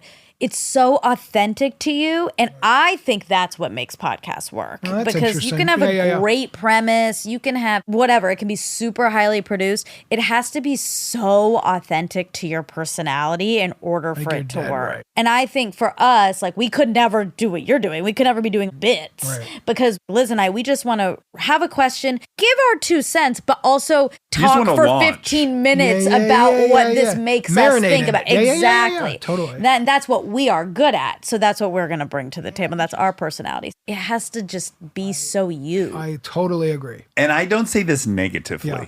It's just a completely different relationship than we have with our audience, and I enjoy it. You're not necessarily nice. No. Which I love. You're not mean. I love that part of it. Well, that's a big important part that Gareth and I talked about, because when you do press in our business, likability matters so much. In life, if you're in a bar, when I think to my uncles and I think of funny stories, the hardest I laugh is when somebody kills me because I'm wrong. Right. Yeah, When I'm yeah, telling yeah, some yeah, story yeah, and yeah. somebody goes like, honestly, you're lying. Right, And then you realize like, I'm not lying, but yeah, maybe. emotionally, I wasn't being truthful. You're right. I'm retelling it like a hero. Yeah. And the truth is, you know what? I did want that. And then you get that like great juice. Yes. So our big thing, I mean this sincerely, we are on the person's team. Now, that doesn't mean we're going to tell you how great you are. You're on their team like a brother is. Yes. Yeah. Which is, my brother is going to fight anyone who shows up to kick my ass, but he's going to let me have it How the wrong entire you are. time. Yes. Yes. So that was our kind of bit. And if somebody is a little bit crazy and they're in the wrong, we had somebody call in that has been a really fun one. He was at work, regular 24-year-old kid in Atlanta, and he had sunglasses that had rainbows on them. Thoughtless. Sure. Truly, when you get to know this kid, thoughtless kid. At the end of work, his boss said, "Happy Pride." He just said, "Thank you." Then he said, "I realized the next week people were treating me a little differently." Right. He And he gay. said, in a good way. He said, "I liked my new role." Now, the real advice, right, is you have to say, like, what you're doing is wrong. Well, you can't false that. I mean, You can't act like you're but gay by if the way, you're people not. He doesn't have to act like he's gay. He can just be normal. Yes, but then, hold on. So for me personally, when I heard that, my first red flag is, no, man. People who are actually going through this and struggling, Yeah. you can't That just kindness wear is the for cap, them. asshole, Yes. because you're not, Yeah. right? It's like saying you're a veteran Exactly or something. right. Yes. So then we keep going. We go, so how do you know? And he would have really funny examples where he would go like, somebody would say, "Did you hear the new Taylor Swift album?" And he would say like, "I did." And they go, "What'd you think?" And he goes, "I loved it." And so you're like, that's fair. And then he never did anything. He never lied. He never In a lied. court of But then law. they go, he had jury duty and he's friends with a bunch of women at work now because they trust him. Yeah. And he said, one of them said, "Hey, jury duty might not be so bad. There might be a hot guy." And we go, "What'd you say?" He goes, "The truth, there might be." And so you're like, you're the fucking best. That's right? great. So then you go, all right, so now for this show, we're on your team. So we're not going to give you the outside advice of what you have to do is be real, because that's going to be bad for you. So in the world of this show, you're fucking out of line, but we're on your team. Then we go, "What is your problem?" And he goes, "One of the girls I work with, I have a crush on. And it's genuine, and we text outside of work, and I would like to see what happens." This is quite a conundrum. No, I think to me it's so straightforward. And what He's would not you- doing anything wrong. I really don't think. Really? I think it's the guy's fault if he's wearing rainbow Queer sunglasses. glasses. Yeah. It's that guy's issue for making an yeah, assumption. agreed. So he's just saying, "Happy Pride, And great, he's happy going- Pride." He's been going on this now I for know. almost 2 years. Hold on, though. And hold on. And so he's in a spot now where he goes, "But I like this woman." Okay. So then what's the... I got to add one yeah, thing. please. I've sat out long enough. When they say maybe there'll be a hot guy on the jury, you have to go, there probably is. I do like girls. Or you, Yeah, yeah, You yeah. or- cannot. That's to me where the line was, because now Yeah, you're right. perpetuating No, that it. We part's all bad. know what they were saying, Yes, and That's you are leaning yeah. in. He should have said, "or a hot woman." Yes, agreed. And then they've been all fucked up. Like, Yeah, you're- he that's can it. still I be think you're- elusive. okay. But now for the game of the show. Yes. Right? Because you're right. That is very real advice. That is where you cross the line. But for the game of the show, which I also believe in, you got a hell of a great attitude about life. Because guess what? I notice good looking guys. If I have a jury duty and the guy next to me is a 10 out of 10, when I saw you, what's the first thing I say? Oh. Jesus Christ, man. You're looking like a beast. That's a compliment. You look great. Yes. Listen, I think we would agree. I know way more hot guys in Hollywood than I know women. And you go like this. Jesus Holy Christ, you fucking hunk. I'm going to crack an egg on your head. You're on fire. Absolutely. Yeah, Josh Brolin, who we interviewed, he happened to stop by the other day out of nowhere, and I'm just looking at the table, and I'm like, look at you, son of a Yeah. bitch. You're the most handsome son of a bitch ever. You look like a piece of leather. The dicks on your show that we wouldn't say the title to? Yeah. We can't say the title to it. By the way, you're brilliant on that show. I think you're so Thanks, man. good on Thanks, it. buddy. But I love looking at dicks. So, same. When I saw Boogie Nights and Burt Reynolds is looking at Mark Wahlberg's dick just as money, yeah. I thought like, I find that so perfect. you see a great fucking hog. If you're making money off this, the bigger the better, baby. Yeah. Let me give you my business card. And the way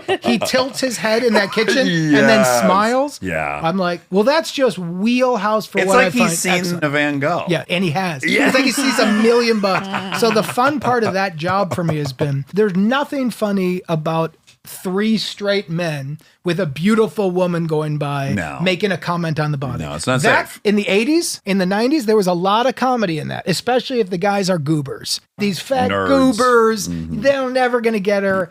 Somehow culturally, that was really fun. It's not anymore. Correct. We can still live in that immaturity when I'm at work and there's a guy who takes his robe off and there's an intimacy coordinator, but the guy and I are doing bits and I go like, you got a great body, my man. And he goes, don't I know it? And I go, what the fuck are you doing in the gym? And he goes, lifting everything. And then his dick is clearly huge. And I go like, and you got a little lucky. And he goes like, God is good. And we crack up. I'm like, you just made my Tuesday morning so funny, man. Great. This movie I directed, Hit and Run, I had a scene in it where we get the wrong hotel key and we walk in and it's not an active orgy. They're post-coital, but it's seniors. Amazing. And I just cast this out of like fucking Craigslist for this thing. And a gentleman arrived and he just had the monster glorious dong. And he was so thin and wonderful looking and wispy hair and this huge hog. I shot every angle of that dong. 3 hours I of did overtime. over. Certain random guys' hogs. And we will get. I know you tried to transition. I jumped on. Really I know you did. I really did. I just will say, it's shocking. And you go, never in a million years would I guess you were packing that. I judged you so incorrectly, my king. Okay, get us out of it. The advice. We Yes. never heard it. What was your advice? Get yourself a nice big dick. Get a big old hog. Get yourself a big hog. Life works out. Get really lucky. Get a great big hog. Who cares about everything else? You'll be rich for life. So no, the advice for him, and Gareth and I always have slightly different advice, was what do you value more, the potential relationship with the girl or the job? Okay. Really salient. Because you can't have both. You might, but I think you could lie at work. I don't think you can lie and start a relationship. Yes. I think that makes you a shitty person. I think letting them believe you're gay makes you a gray area person, but starting a relationship that starts on a big lie, I think you're shitty. Yeah. So if you're going to go with her, you have to come out and say, To come here's the out. truth. Or Come out as straight. yeah, you got to come out and say, Come out of like, the this garage. is something that happened. Yeah. I'm only telling you, but this is reality. I would like to move forward. There are so many landmines. And as your corner person on this, I don't recommend that. My advice was let the girl go. Oh. Keep doing the job. Because if I'm truly on this person's team, I said, do you want to look for another job? And he's like, no, the market's hard and I need the money. Okay. And I go, do you see her as your future? He's like, I don't know. I like her. If I'm your friend and we're at a bar and you're telling me and I got your back 100%, don't pursue the girl. Wow, this is so, So interesting. that's what I mean. Part of the game is the advice is not the good advice. It's what a friend would say to you. We say at the end, you've heard our thing. What are you going to do? Sometimes I say, I'm going to just do this other thing. And you go like, all right, great. Yeah. We're not experts. God bless you. Yeah. I bet he told you he's going to give up the girl. And I bet he didn't give up the Yeah, girl. I don't when you know. like a girl, you don't really give a fuck what Yeah. anyone says. What we didn't realize at the beginning, and now we're realizing we really like, is the follow-ups. Yeah, absolutely. We had one where some guy came on and he was talking about how he's not good enough for his girlfriend. And it was a little bit whatever. And then she came on and had a very different point of view on him and the dynamic. Yeah. And that was when we were like, well, isn't that fascinating? Yeah. The narrator's telling the story. So when we can get other narrators in there. But anyway, I Yeah, mean, that's cool. The truth is, it's just been really fun. It's really early. We've done like 40 calls so far. So fun. I don't know what it's going to be in a year. I don't know how long I'm going to be passionate. I'm very manic. I get like really into something and then I'll make a big claim and I'll be like, I'm done. I'll never record in a microphone again. And my wife will roll her eyes and I'm like, no, like this is real. Take me serious. Yeah, take me Forget the fact that I've been wrong about every other prediction I made about my own behavior. Take me serious on this one. This is Yeah. the one. And yes, I did just have coffee. And yes, I'm talking very fast and loud. But I will say we are loving it now and we're going to push it as hard as we can in this era. Well, it's great. I'm glad that you waited and found the thing that's just a perfect But fit you for guys you. are a legit inspiration. Oh, well, thank And it you. was, but I'm not kidding. This room When I left here, I don't think I've told you, I've told a lot of people, you really threw me. Oh, yeah. I had no idea about that. You rolled with it very You did. effortlessly. It was an out of body experience at first. I had to like adjust. Wow. I imagine people post you, and over the years, they know what they're coming into. Mm-hmm. But Yeah, you yeah. were early. Very. So Also, I mean this as an ultra compliment.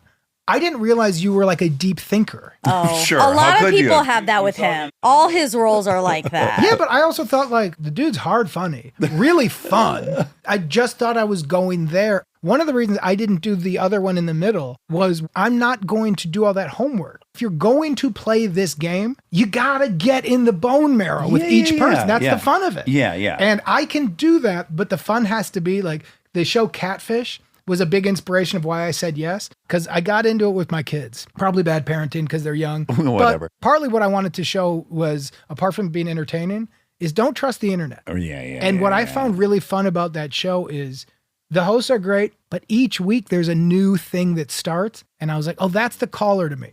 I can be really interested for 45 minutes. I think we both have a short attention span So in short. lives. You got to be productive in that window. And then it's over. Well, Jake, this has been a blast, just like it was the first time, and I hope we do it a third time. I would love it. You guys are the best. All right, everyone listen to We're Here to Help. It's out now, Yeah. and I imagine Vilhelmina is the first. She's our number one. Yeah, it's wonderful. And anywhere you get podcasts? Yes, I believe Okay. so. Okay, great. from what I'm being told. Yeah. I believe it's going to be anywhere. All over. All right, love it. All right, Jake, Thank adore you, you. guys. Stay tuned for the fact check so you can hear all the facts that were wrong. Oh my gosh, I feel so soothed. We just had the most soothing expert on. Golly. He was great. Oh my Lord. Well, don't give it away, the gender. They might be able to narrow it down. They were great. I had to wake up early today. Me too. Why'd you wake up early? I went to get my egg count looked at. Is that something they tell you real time? Yeah. And It's better. it's better. It's better than it was. Good. So that's good. It's not what you want, but it's improved. It's still it's pretty good actually. I thought I could smell something. No. A lot of My eggs. flies? No, there's a lot of eggs. It smells like eggs in this room. No, don't say that. It's disgusting. You're not on any hormones. No. So the protocol, like I went in today, they took my blood, my body blood, not my fly blood. Okay. Okay. Is there a difference? Yeah. Okay. Fly blood has flies in it, Well, sure. And fly ointment. Fly blood's kind of a fly ointment. kind of. And I Are you on your flies? Do you have to go during your flies? Yes, on the third day of my flies. Okay. So then they did a vaginal ultrasound, as they do. And then that's when they're counting the follicles. This is they put the wand in the vag. Yeah, in the vagina area. Okay. And it looked good. I had this cycle. It varies a little bit per cycle. Okay.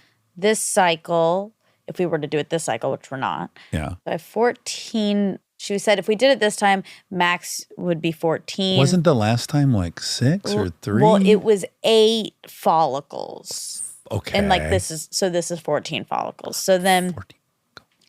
you never know though. You never know. That's almost 100% increase. It is a good increase. Yeah, We're which working probably with would- more. Lend to the theory that you were still suffering a bit from the pill. Definitely. That was while I was still on it, really. Yeah, you know? yeah. Yeah. So that was I've been off of it for a year. The hope was that there would be some change. And there is, so that's good. Yay, congratulations. Thanks. So I'm nervous though, because when I start ovulating, which is probably around the 18th. Of September. Yeah. I'm going to have to start estrogen for a week. Okay. And I'm You didn't like how nervous. I didn't do that last time. you didn't. We're doing a new protocol Okay. based off of last time's poor results. Uh-huh. Small eggs. Well, Big eggs, big but eggs, but- minimal. yeah. Big, Yeah, yeah. exactly. Just a Only few couple. big eggs. Only a couple big eggs. So we're doing a different protocol. It's a little more intense. This is one of those things I just got to flag real quick. It's like for people who maybe weren't with us at Spotify for 2 years that are now back, like they've missed the whole lot. that Padmans have big eggs. Exactly. There's so much. They're probably like, they would just take what I just said as an actual fact, like that we know this about you. You have big eggs, which is, No. of course, is just a bit that's now going on 2 years old. Well, and it's a weird bit because it started as a bit before we knew about Your eggs. any eggs. We were talking about me thinking about doing egg freezing, and then you made a joke about I have big eggs. And your then mom has big eggs. That's a joke. Then when we started egg freezing, size is a factor, and you want them to be big. That's the whole point. And so, I mean, Bigger's better? in order to retrieve them, yeah, you're Okay. that's the whole point of the hormone injections that you do are to increase the size. You're trying to get them as big as possible so you can retrieve them. Anyway, if you've missed this and you're back, I did this last year. I got 2 mature eggs from that retrieval, which was not the best showing. And we're hoping for more, and we'll see. But I have to get on estrogen first, which I'm anxious about. That's fair. Yeah. I love my hormones I'm on, so maybe it'll go well. Maybe you'll feel more of something positive. Maybe. Might feel cranky, though, too. I think it It's more makes you very likely to- emotional. Emotional. Yeah. Okay. So we'll see. Well, you're welcome to be emotional Okay. on September 18th. through. I put that in my calendar. Tread lightly from the 18th Yeah, to I the might 27th. need some gentle Yeah. behavior. Okay. The 18th to the 25th. 18th It's to 1 the week. following 18th.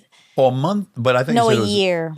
Of, oh my God. I It's need gonna be a gentle long for year. a year. Oh my God. This is my outlet. I got to be gentle around these, like this 8 and 10-year-old. They're so sensitive. And Well, I I'm bottle it up. sensitive I'm like, too. well, I know. I'm just saying now I'm going to have to join a bowling league or something. You might. You might. So anyway, I woke up early. Why'd you wake up early? What happened was I woke up at 3 a.m. I resumed my book on tape. Mike Nichols, I was just telling you about it. I'm so into this biography. Yeah. It's so good. Set my timer for an hour. Mm-hmm. Laying in bed. Hear it go off. Yeah, I hate that. Fuck. I'm like, fuck. Reset it for another hour. Hear it go off. Now I'm like, well, fuck me. It's 5 a.m. Yeah. I should probably get up and work out right now because I'm not going to have time the rest of the day. Right. And I'm kind of whipping myself up into that. Well, fuck it. We're waking up at 3 today. Okay. But we have a whole day, and we had an expert that recorded a lot of mental, Prep. it wasn't like chit-chatting about rock and roll music or movies. Yeah. So I'm like, it's not going to work. Anyways, I was able to go back to sleep from 5 to 6. Great. Yeah, so I guess that was a win. What time did you have to go for your egg retrieval? It wasn't- You're like a hen. You're not a hen? I don't love it. Okay. I don't love it. Okay. So I had to be there at 8:30, which is not early, really. Well, it is for me. Yeah. And it was in Pasadena to make sure I got there on time and stuff. So I woke up at 7. Okay. I did go back to sleep when I got home Oh, wonderful. for like an hour. Because my sleep's been bad because a couple days ago, right before bed, I was walking through the kitchen and I just like kind of out of habit touched the knobs on my stove and to like make sure that they're off. exactly like just like click to Little make sure OCD, they're off. yeah, And yeah. one, I felt like I clicked it. I clicked it in. And then I got panicked. That you were getting carbon monoxide poisoning. Yes. Hasn't your father sent you a carbon monoxide detector? Of course. And it got unplugged. Oh, okay. Okay. His nightmare. Yeah. I, of course, thought that. They're like, far less effective when they're unplugged. yeah.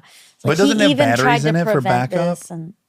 No, like it just got removed out of the wall. Okay, but doesn't it have batteries? No. Oh, And yeah, I felt guilty because I was like, oh, my dad even tried to prevent this. my daddy. My daddy tried to look after me and he He tried everything he could, didn't. He can't protect me from but everything. no, can't protect people from themselves. Exactly. Yeah. Especially me. And he tries to make me not go out in hurricanes, and I do. And it's like, what am you're I doing? wild. Yeah, yeah.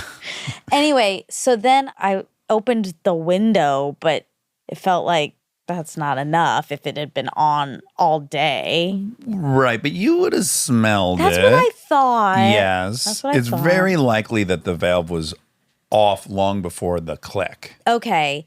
Because there's a lot of real estate between low and off.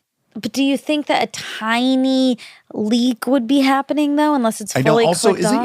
Is yours old enough that the pilot light's always lit? Is there always a little blue flame in the burners when you look over them? Okay, never mind. That's how mine was in my old apartment. I mean, it is old, but no. Yeah. Anyway, so You kind of were neurotic about. I was, Yeah. and I couldn't sleep, and I also had a headache. Oh. Did you have your door closed? No. Well, why wouldn't you close your door if you thought there was carbon monoxide coming from the kitchen? Well, then I opened also a little bit. I cracked open the one in my bedroom, and I thought 2 would be a little better. But it was also the middle of the night, and I was worried about crazies coming in the window too. Of course. Lots of fears to juggle Yeah. at once. And not to mention the mice that are scampering around. Oh my God. Because last night I was listening to Nobody's Listening, right? My favorite podcast. And they were telling a horrifying story about maggots. Oh, we just had one of those And too. I knew you guys just had a whole Yeah. situation. We found maggots in my butt. No, do that's not not say that. That's so In disgusting. case people were wondering what it was. No, we had a trash can we opened and it was full of That's what happened to them. Mm. It's so like Elizabeth said something really specific. maggots or snakes, just really quick. I need to know where they're at in the hierarchy. What are you more grossed out by? Snakes or maggots? I'm grossed out by maggots. I'm scared of snakes. Okay, but you're also scared of maggots, I'd imagine. Well, I'm scared because they're so gross. Like they Yeah, can't swarmy. be near. Oh God, don't. Elizabeth said it really well because she was having this reaction too. Mm-hmm. And she said, "These are the types of things that make me feel." This is what she said, and I fully agree. Make me feel like I can't like be a person, like I can't be human. I can't handle this world. Okay, it's overwhelming. Yeah, when I think about like so many maggots in the trash can, like I can't live in a world like that. There has to be something evolutionarily happening Okay. that we have such an outsized fear of maggots. Like they can't do anything to you. It's because it's death related, I think. Right, exactly. Yeah, I know. think somehow we know that they're generally present when there's some old food decaying or a body decaying. There's decays. Did you figure in them. out why you had them? Like, what was it that caused it? Well, we have some holes in the top of our trash can for worse. I won't say for better or worse. For worse. And so the flies get in there and they nibble on all that trash and then they lay all their eggs and that's the larvae. it's Oh my making God! me itch. Oh God! I think I got bit by a larvae. oh my God! larva. Don't, ow! Oh, Jennifer! Now that's a real object Ow, though. that hurt. Okay, oh Oh boy! my God. Oh my gosh! Okay, but are you back. sure it wasn't like something dead in the trash? Well, it's food. It's rotting food. But Elizabeth it thinks on theirs because they had a situation with these rats, Okay. and the man like caught 2 rats, and Okay. she thinks they were put in the trash. Oh, yeah, Which that's- seems could be. Yeah. I think it's normal. We had them under our trash once. Ew! We have like the slide out, and Yeah. when we took them out to clean, we saw some hanging out underneath. And we're Sure. like, all right, we gotta clean this Well, more. where there are flies, there are going to be maggots. Yeah. Now, I will say this. Just wish you guys I would. want. Can I put a positive spin on the maggots? You can try. If they're on your body, eating necrotic flesh, Stop. that's a good thing. You want that necrotic flesh gone. I don't know. Yeah, so they can be a lifesaver. Oh my God. Good for who? The necrotic flesh? Well, they're good. That's a dead guy. The dead guy doesn't No, care. because you know my most favorite medical story of the guy with the. Oh no! Yeah, Why yeah, are yeah, you doing this? I have I'm a similar sad. one that I've heard from a nurse. Yeah. This is from an Yes. ER doctor at Cedars. Yes. He had maggots but it in was a his good dick. thing, not on his dick, under his balls. Right. Yeah. Yeah, mine was a vagina maggot one. Oh. Stop, you guys. The whole thing sounds like Seriously. Maggots Beckett, which is a turn on Silverstone, and it's so weird to me that it's called Why that. would they call it that? I know. Anyway, I hate that.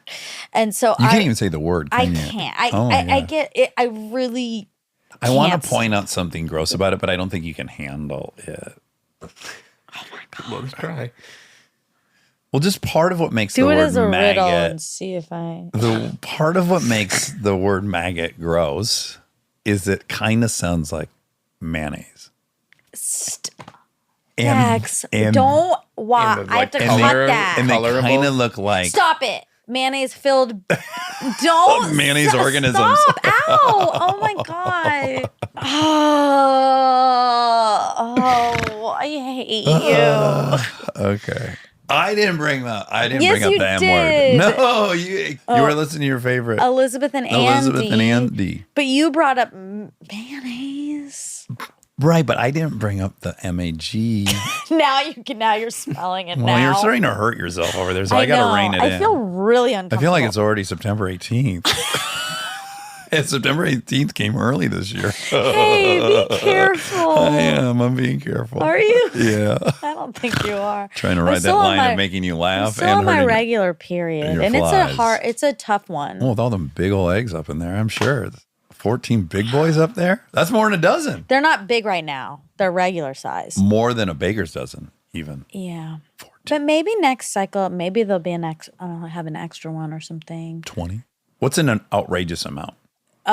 Ideally, you want between like 25. 25. It's really hard. Like that's very hard. Yeah. But That's what an 18-year-old has? maybe 13? I don't know because maybe 13. Well, I don't want to shame anyone if they're 18 and they get theirs checked and it's for real because it makes you feel really inadequate. Right. Like you're not fertile. Yeah, and that Yeah. you're not performing like a woman's body's Same supposed- with boys and their sperm count. I told you I tried to sell my sperm at UCLA. I needed some money, and there was always ads in the Daily Bruin. Bree looked into maybe selling some eggs, and I went down there to the clinic, and I relieve myself there as you are instructed to do. Yeah. And then they call and tell you whether they want it, and they said, "These are average sperm count. You need an elevated sperm count to be a really? donor." Which is kind of a blessing. I don't want Your my babies kids out there now. Now I might be curious. Would you? Do you think you'd go find Now them? that I have 2 children, Yeah. absolutely. You would? Yes, I definitely would. But when I was 21 years old, I didn't give a shit. Do you think you'd walk around the city and just be looking at like everyone around that age? Like, Let me see that 12? cowlick. Yeah. Let me see that cowlick. Where's your birthmarks? Like, Show me your body. every time you're at a restaurant. Let me examine your body. Ew. Your toe weird? Yeah, you look at their toes Well, or what would hair. be interesting is that because I have a couple of deformities that are identical to my father's, which is so but that's weird. because you said the knuckle, but you punched someone for that. Yes, and he got in a car accident, but that was weird. We both were missing the same knuckle. Then we both broke the same collarbone, Right. and then had to have surgery. Our hands look identical. Yeah. Shoulders, when I tell you sometimes I touch my cheek on my shoulders, I feel like I have my head on my dad's shoulder. It's That's the really skin feels cute. identical, same Really? freckles. So I think I could identify a young shepherd. Yeah. I said, let me but see what your if knuckles. it's a girl? You're not Well, as then used to. I'd go, you look just like Lincoln. Get in the car. Oh my god. You're gonna steal her? No, I was going to say, I'm You're your my dad. baby. I'm your dad. Get in the car. At this point, 2000, child would be 22 years old. Exactly. So you wouldn't really know because, Hey, co-ed, get in my car. I'm your dad. or maybe I was gonna say they'd look like Carly, but that's not maybe because your mom's genes are in there. That's right. Half of Carly is my mother. Half of me is my mother. Yeah. But Carly looks like a hatter and I look like a shepherd. Neither of us look like LeBeau's too much, which is my mother's. What are you doing? That's so loud, He's Rob. clicking away. Oh my God. Trying to Maybe you wait can for a hold good it moment. a little further away from the microphone is Yeah. something I might suggest. Well, then I can't see when you're gonna have a good break. And then, Okay.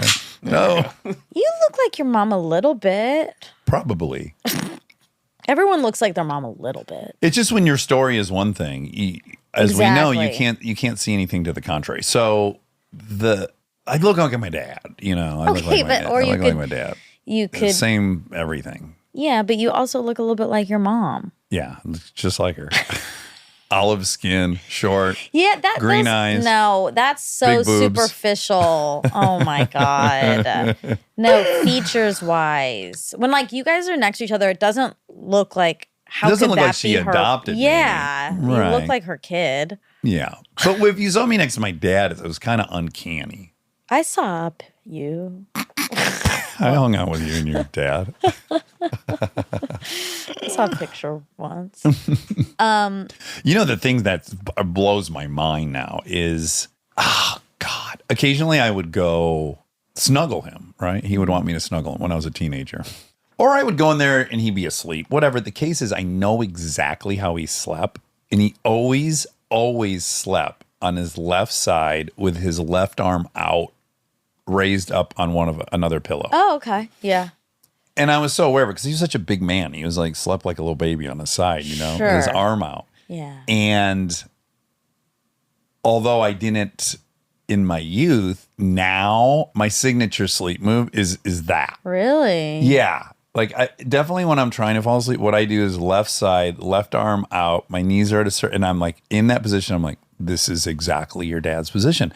Wow. It's crazy to think about genetic stuff. Yes, and it could be subconscious chicken or the egg. It's like you have that image in your head of that's the model of a man sleeper. But here's what's crazy too. I was like connecting those dots and I was remembering Papa Bob slept the exact same way too. Right. He'd go read, quote, read in the afternoon. He'd like to read from his novel on a Saturday. Yeah. It was a nap. Oh.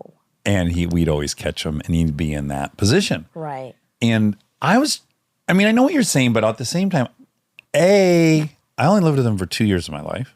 I know. And B, I was trying to be the opposite of him. I know. And then my hand turned out the same way. And my shoulder turned out the same way. I still think it could be. Just the not a thing lot of about your nurture Papa there. Bob, it reinforces your idea and mine. Okay. That like what you saw now twice in two different men in your family, I feel like it could have just got embedded that like this is. Because what? We don't know. We'll never know. I did see my Papa Bob's penis, though. Dax. Okay. How similar to yours was it? It was very similar. Yeah. As I grew up. Did you see your But dad's? I don't think it's, oh God, way too often. So then was that similar? Yeah. Identical. Okay, first of all, that can't be nurture. That's your Exactly. anatomy. But this sleep is much different. I think you might have a genetic predisposition for how you sleep. That's what I'm now coming to terms with. Also, the other thing, the rubbing the finger thing is, I've already told you about I know, that. and I think that's the same. Hey, I don't know. Because why wouldn't I do what my mom did? Like, my mom has signature things too, but they just don't feel natural to Not me. everyone, it just My mom would depends. pet your ear gently. Oh, that's sweet. It was lovely. I don't know. And I saw how she slept, and I don't sleep like her. Okay, listen. All right. It's the male thing you're not considering. I was trying to be like my mom. No, you weren't. You Big, wanted to be a fertile woman. big boy. My mom slept weird. She or sleep. I don't know if she still sleeps this way, but she Arm would over sleep her face. with an arm over her face. Do you find yourself doing that? No. No. Tell my mom sleeps. Because Well, moms she's are a like, pillow. I guess they feel Moms are like they so want to dumb. just die at night. Well, No, I they're think just she- so tired of the I know. day. Yeah. Did your dad snore? Yeah. Because I think my Also- mom had the pillow to like block the snoring. Oh God, moms have to deal with Oh, so fuck yeah. much. Poor moms. It's funny you bring up Papa Bob, though. Or maybe I brought up Papa Bob. His penis. Right. Monica brought up his penis. I just brought up him. I was laying with Lincoln last night before bed, and she said, "You're the nicest man I've ever met." And I said, "That's because you never met Papa Bob." That's nice. Yeah. And I had the most warm fuzzies thinking about him. That's nice. Oh, what a guy. Grandpas are nice. They're the best grandpapas. Yeah. I waited too late. I don't know if I'll get a turn as a grandpa Yes, because you- don't I waited knock on late. wood But right now. let's just say I was 38 when Lincoln was born, and if she waits till she's 50, Okay, can you just please knock on wood? okay. Thank you. Like even if I live to be 90 or 100, I still might not be. Well, a you might grandpa. also might not because they might decide not to have children. Like we don't Also know. very true, and they could anything. have them at 55. Like it's getting later and later, I hope. Or 22. or 18. Or exactly. Also, no shame if that happens. Great. What part? Any of it. I can't remember what thing Any we of said. it. Okay, Any waiting of it. long, not having it, having too early. Any of it. Everything's perfect. I got poison monoxide. You got carbon monoxide poisoning? Yes. Okay, poison monoxide. Yeah. You look great. Your skin looks great. You should get more poison monoxide because you really arrived today looking fresh face and tons of eggs. This is working for you. Oh my God. What if Fuck this estrogen cycle. What if I had 25 before the carbon monoxide? Well, Fuck. I don't think. It wouldn't have been that quickly. Yes, it can make them grow that quickly, No, but it can't. it kills cells. But if it's cycle based, you're just extracting them, right? At this You point. don't understand. You're not my OBG. You guys Wobby don't understand wob. anything. You're my producer, not my OB. I'm going home tomorrow. Oh, yeah. I'm going to see Aaron Weekly and Aaron Tyrell Fun. to hold your enthusiasm. Well, I'll miss you. I'll miss you. But isn't it fun? I'm going to get to see best friend Aaron Weekly. It's been a long time. Yeah, why haven't they come visit? Like, We were gone all summer virtually. yeah. And now I'm going there. All right. And we're going to go film some stuff, which is funny. I've never filmed anything with Aaron. That'll be cute. Yeah, I'm looking forward to it. For Ted Seegers. Are you guys going to Theodore drink any? Seegers. Fuck yeah. We're going to pound Seegers in some of these. Oh, my God. Because I've written little spots. Oh, wow. Mm-hmm. Cute. And some of them involve like shotgunning some Ted Seegers and That's stuff. fun. Yeah. We're going up to Traverse City. Like right after I land next morning, we'll drive up to northern Michigan to where the hops fields are. Oh, cool. And it's harvest time by pure luck. Wow. Yeah. But I'll miss you. I'll miss you. Happy Labor Day. Yeah, you wouldn't even be here for Labor Day. Your favorite holiday. Yeah. It's your birthday holiday. You might as well miss. Actually, Tell me. happy early birthday for tomorrow. Oh, for no yeah. cocaine, no alcohol. No cocaine, no alcohol. Congratulations. Thank you. How many years? Unbelievable that I have not had alcohol in 19 years. It'll be 19 years. 19. That's Yeah. so cool. Yeah. It's hard for me to believe. Certainly if you would have told me in 2004, like, you're not going to have a drink, I would be like, I don't know, man. Yeah, It doesn't I seem- know. It's so funny because, they say this in the book, like you get relieved of the obsession, which is totally true. The first few years you're sober, it's like you're so aware of like alcohol is everywhere. You are never more than 100 feet from alcohol anywhere in this country. For sure. And you can feel it when it first starts. It's like, fuck, now I'm at this restaurant. Oh, everyone's drinking there. I'm at this pool. Everyone's drinking there. Oh, there's a guy on the street drinking on the sidewalk. There's a liquor store. It's so ubiquitous. Now I don't see any of it. I haven't for Wow. 16 of those years. I finally stopped noticing it. That's crazy. Or sometimes I'm like digging through the freezer and I'll discover, there's a couple bottles of vodka in here. I don't even know that that's in there. I don't even see that. I'm in and out of the freezer all the time. I don't even see that. But the first couple years I got sober, that's all I saw anywhere. Yeah. Wow. Well, thank you. Congratulations. Thank you. It's kind of a ding ding ding because this is for Jake Johnson. What a fun hang Jake Johnson Yeah, is, he's isn't he? so fun. And he was talking about his dad's chips. Oh, right. Okay, so I just picked a little bit of my toenail. Like a bit of the paint? The nail. The nail itself, not a polish. No. So just I chunks tore of your a nail. little bit of my toenail off. There we go. You tore it off. Yeah. It's not as scary when it's just like, a piece of my nail just fell off. No, I pulled it off. Okay.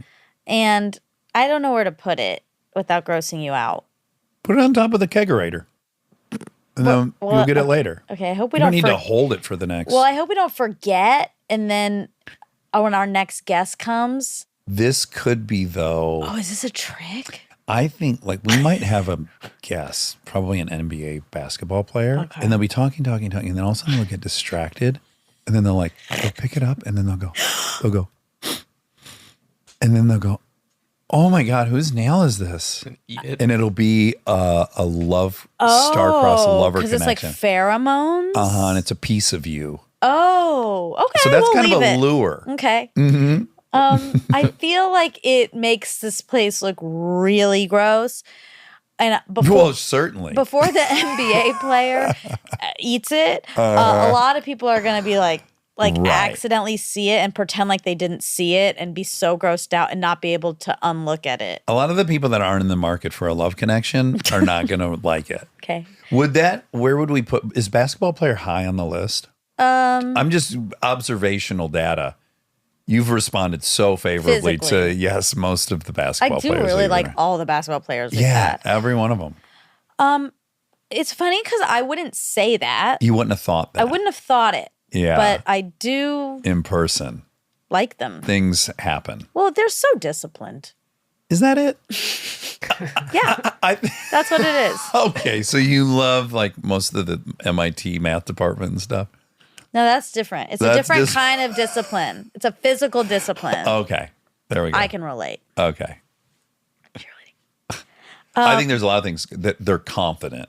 Very. They're like some of the most confident people we've interviewed have been these basketball players. Yeah, and not in a way that actors are confident, because actors are often True confident. confidence. Exactly. Actors are often, it's a masked insecurity parading as confidence or arrogance.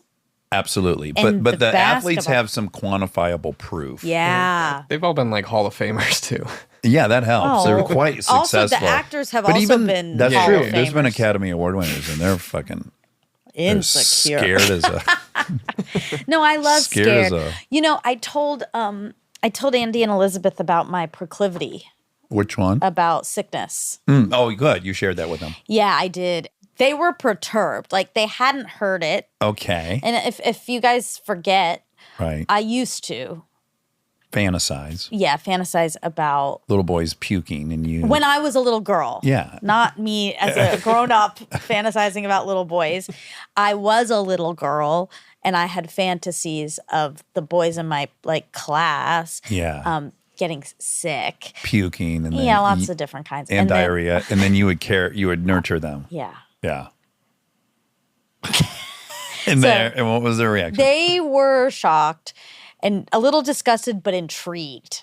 They liked it. It's incredibly intriguing. Yeah. I loved it, if you recall my first Yeah, you found it response. intriguing too. Yeah. I like the whole thing. And then on my birthday, they sent me a pieced together image of like a man over the toilet and me there. And it was a happy birthday message. Like It a was- Photoshop It thing? was, yeah. I was hoping I had got it. I think they said, hoping you get everything you want this year, which was very funny. That is funny. Yeah, but yeah. I don't know why I thought of that. Oh yeah, because weakness. I like it. I do like it, but What, weakness? yeah. No, I don't. You think so?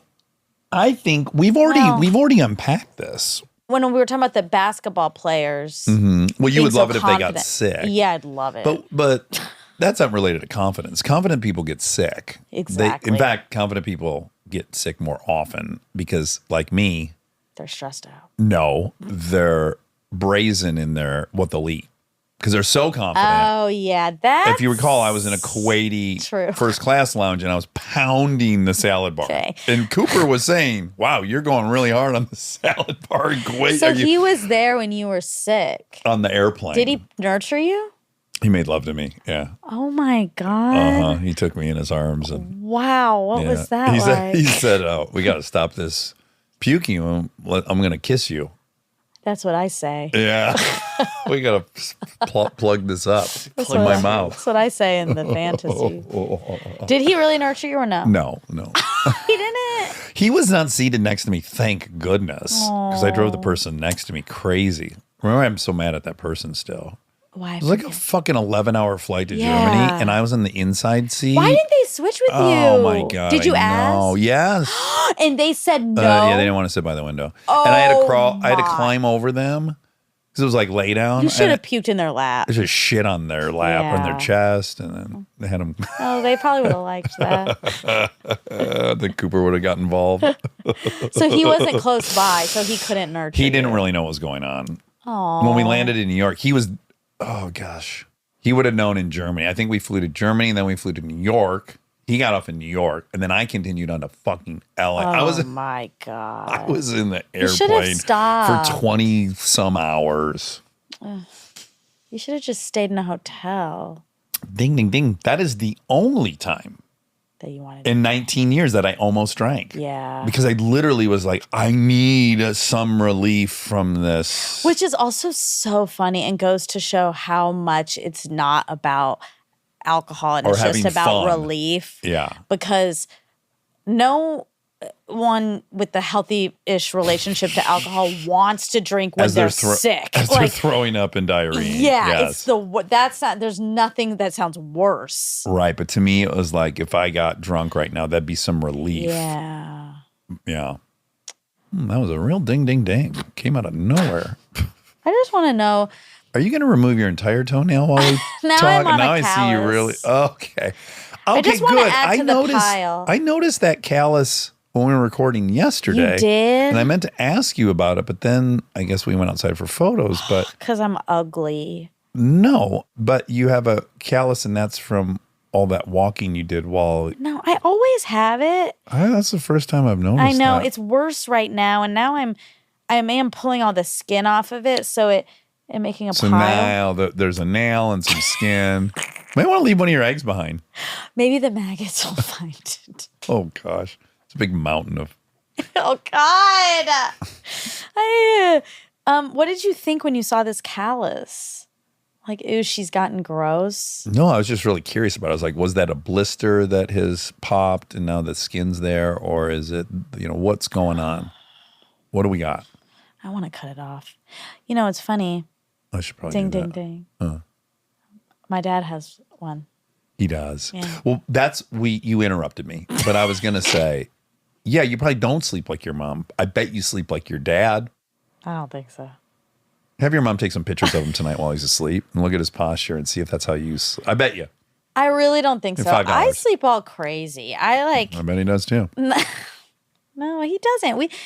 We've all been in a hotel room. I don't know, actually. You're both snorers, right? No, I don't know. God. I'm always paranoid about that, though. I just want to know if when you were sick on the plane Yeah. and you were getting up and you're like holding your, like, what did it look like? Like, were you like running or did you tell? No, because like, or at least I know 20 seconds out, like it's starting to turn. Oh my God, I'm gonna throw up again. I'm gonna throw. You know that feeling for a bit. So I was ahead of it always. I didn't have any accidents in my shorts or anything. You didn't? No. Do you think he was like he was behind you and he was like, what is You already know this part of the story, but it feels like it has to be said, even though it's already been such a gross fact check between the maggots and the nails and the skin and my food poisoning. But if you recall, I sat down in my seat before we had taken off, and I felt some gas, and I cracked just the tiniest you tried to do that pop squeak of the Coke pop bottle. bottle. Yeah, it was just a whisper of a toot, like truly 1% of what was there. Yeah. In the 1%, I knew immediately I had food poisoning. Yeah. And I'm sure my seatmate did too. I don't think anything was a secret, and yet the person didn't switch. No. That's so mean. Yeah. International travel. You never know what you're going to get. You're in different cultures. Right. You don't know what protocol is. I guess I just wonder if he was like, what is going on with Dax? And does he need some nurturing? No, there is Does he need me to like rub his back? The only other explanation would have been, I'm doing an 8-ball of Coke on this flight. Because why else would I be in the bathroom every 15 minutes? Right. And then come back with why white didn't he skin. check on and you? Why didn't he pat my back? Yeah. And like play with your hair and stuff. That's a big missed opportunity for him. People don't understand. He didn't know. Okay. Well, people don't know. You don't know what you don't know. But he did know. He knew he knew I was sick. Yeah. There's no way he didn't notice you up and down a ton. I know this asshole's having cocktails and eating dinner and shit. Oh, he was? Yes, That it's a sounds fun 12-hour for him. flight. Maybe it's not. I don't want to say it's an 11-hour flight. I actually don't know what it is. It was a long flight. It felt like 3 flights to LA from New York, basically. Okay. All right. Well, so the director Will you look up flight time from Frankfurt to Kuwait? Just out of curiosity. I bet I'm way What hour? off. 45 minutes. I bet it's more like 5.5 or 6. 5.5. Okay. But then Germany to She said 12. I did. You know what I was doing subconsciously is I was adding You were because Germany to conflating New all of York them. is another 6. The whole Kuwait thing. to New York Right. was 11, and then I had 5 Yeah. to LA. Ugh. Okay. The director of Sunset Boulevard is Billy Wilder. Oh, that is who the story's about. Is it? Yep, Okay. that's absolutely it. Now, the Gracie family is a big jiu-jitsu family. Horian, Hicks, Boyce. I'm going to read some of the stuff. Okay. Grandfather has the world record for the longest fight. Oh, I wanted to read some stuff. Okay, read some. I don't want to read any of this. You don't want to? No. Okay. I don't. Gustav? I just don't know how to pronounce anything. Oh, it's so hard because even Royce Gracie is spelled Royce. Royce. Because they speak Portuguese in Brazil. Right, they do. Okay, let me do family tree. Oh, great. What is the woman's name who is doing... Cecilina. Okay, Cecilina. Let me find Cecilina on here.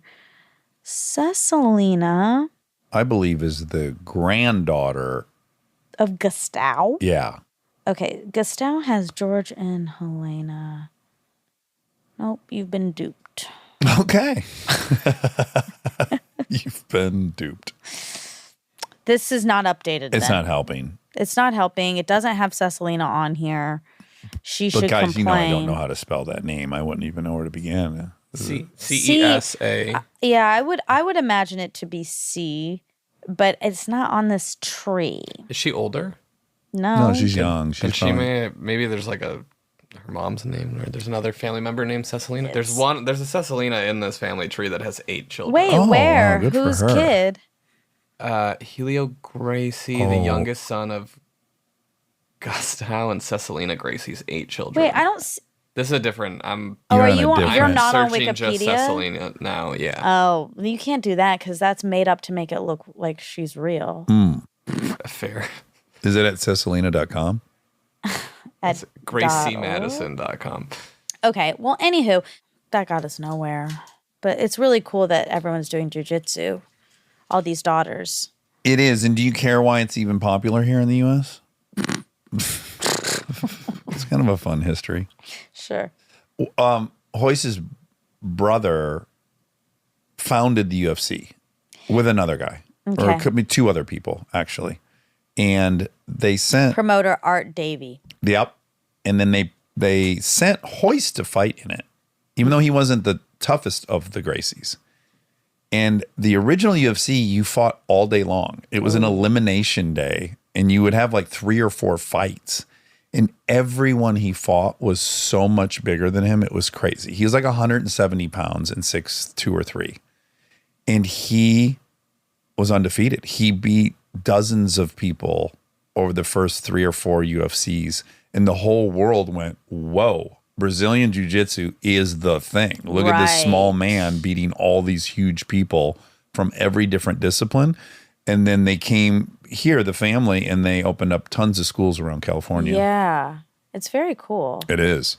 And the granddad has, I think he has the world record for the longest fought. He fought someone for like 23 hours.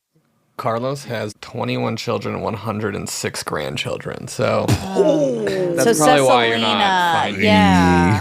Whoa. 128 great grandchildren. Oh my God. What a family reunion. A bunch of people grappling all over the place. Oh, that'd be fun for you. Yeah. I'd be scared. Okay, so how much currently has the Barbie movie made? Worldwide. Okay. 1.34 billion. Wow. Domestic, 537 million. Wow. Making it the highest grossing domestic movie in Warner Brothers. More than any of the Harry Potters. It says Barbie beats Batman, becomes Warner Brothers' highest grossing domestic release. Oh, domestic release. yeah, Cool. domestic. Yeah, that's awesome. It deserves it. Yeah. I'm going to go again. You are? Oh, yeah. I want to go again for sure. Over Labor Day? And you're No. you're not Very, hanging out very here? limited time frame back in Michigan. Okay, so he said He said, it was funny. He was talking about kids, and he said that he was a blockhead. Mm-hmm. And I felt like, is that offensive? Like, what is the origin That's what Charlie of that? Brown is. He's They a blockhead? Yeah, they call Charlie Brown a blockhead. Yeah. Well, I looked up what it means. Okay, great. Origin. Stupid person. Mm. 15... Stupid person. It says it. It says, quote, stupid person. 1540s from blockhead, probably originally an image of the head-shaped oaken block used by hat makers. I got it because it was a head with no brain in it. Right. Oh, I like it. Empty head. That's smart.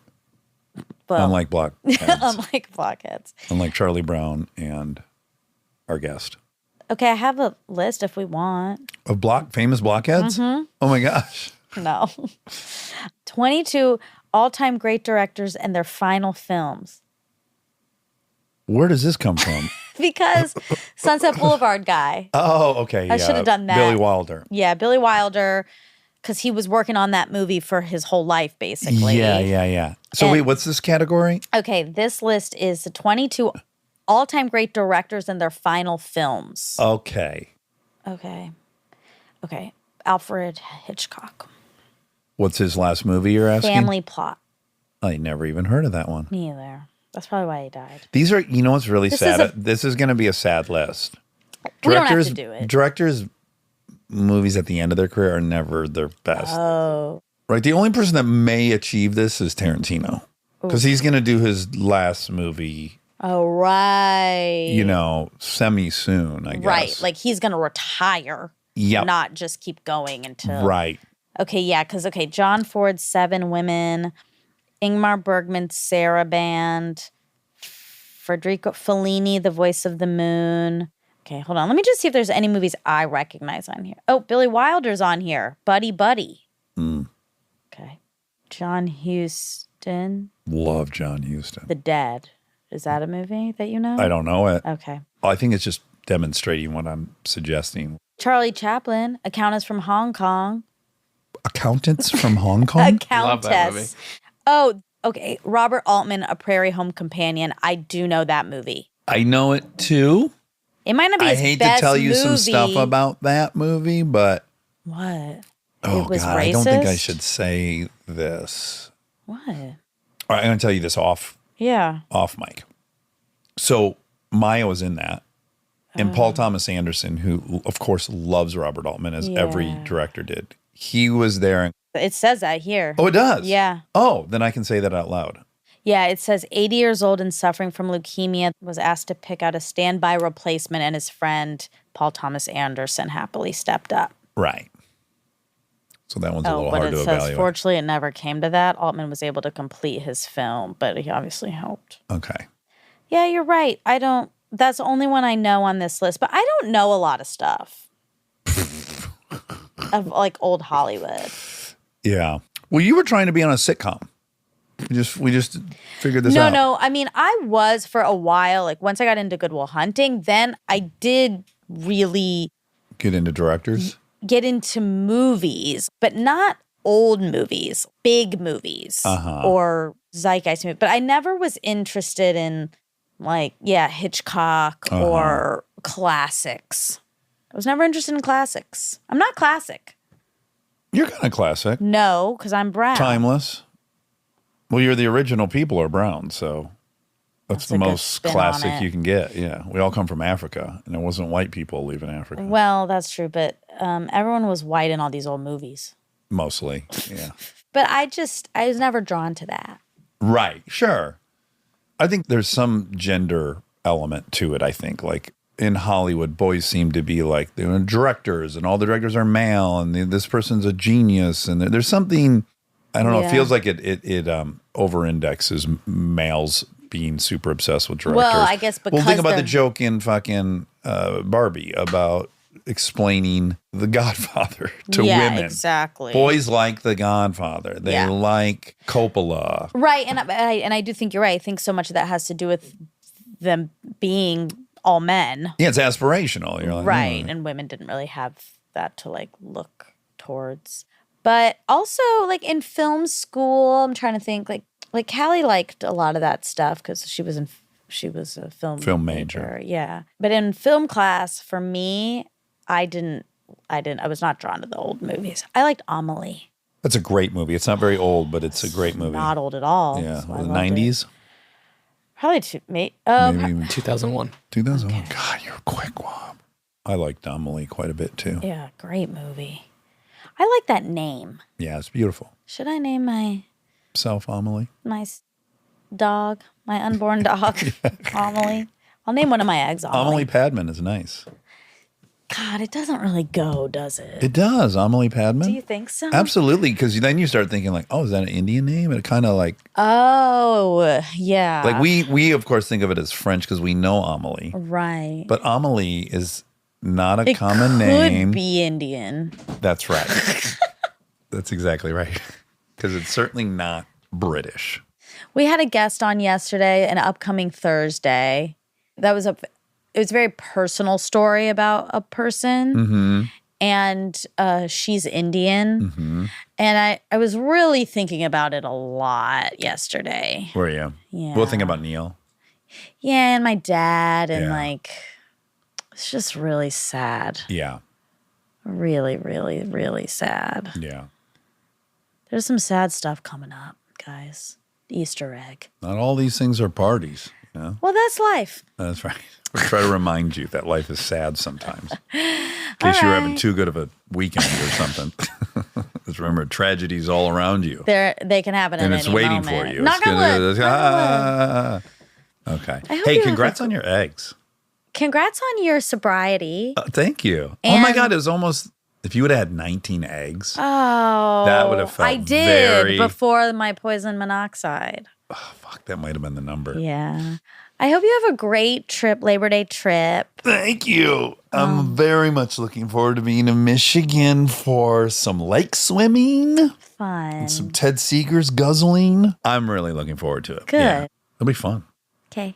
All right. Bye. Bye. Happy Labor Day. You too.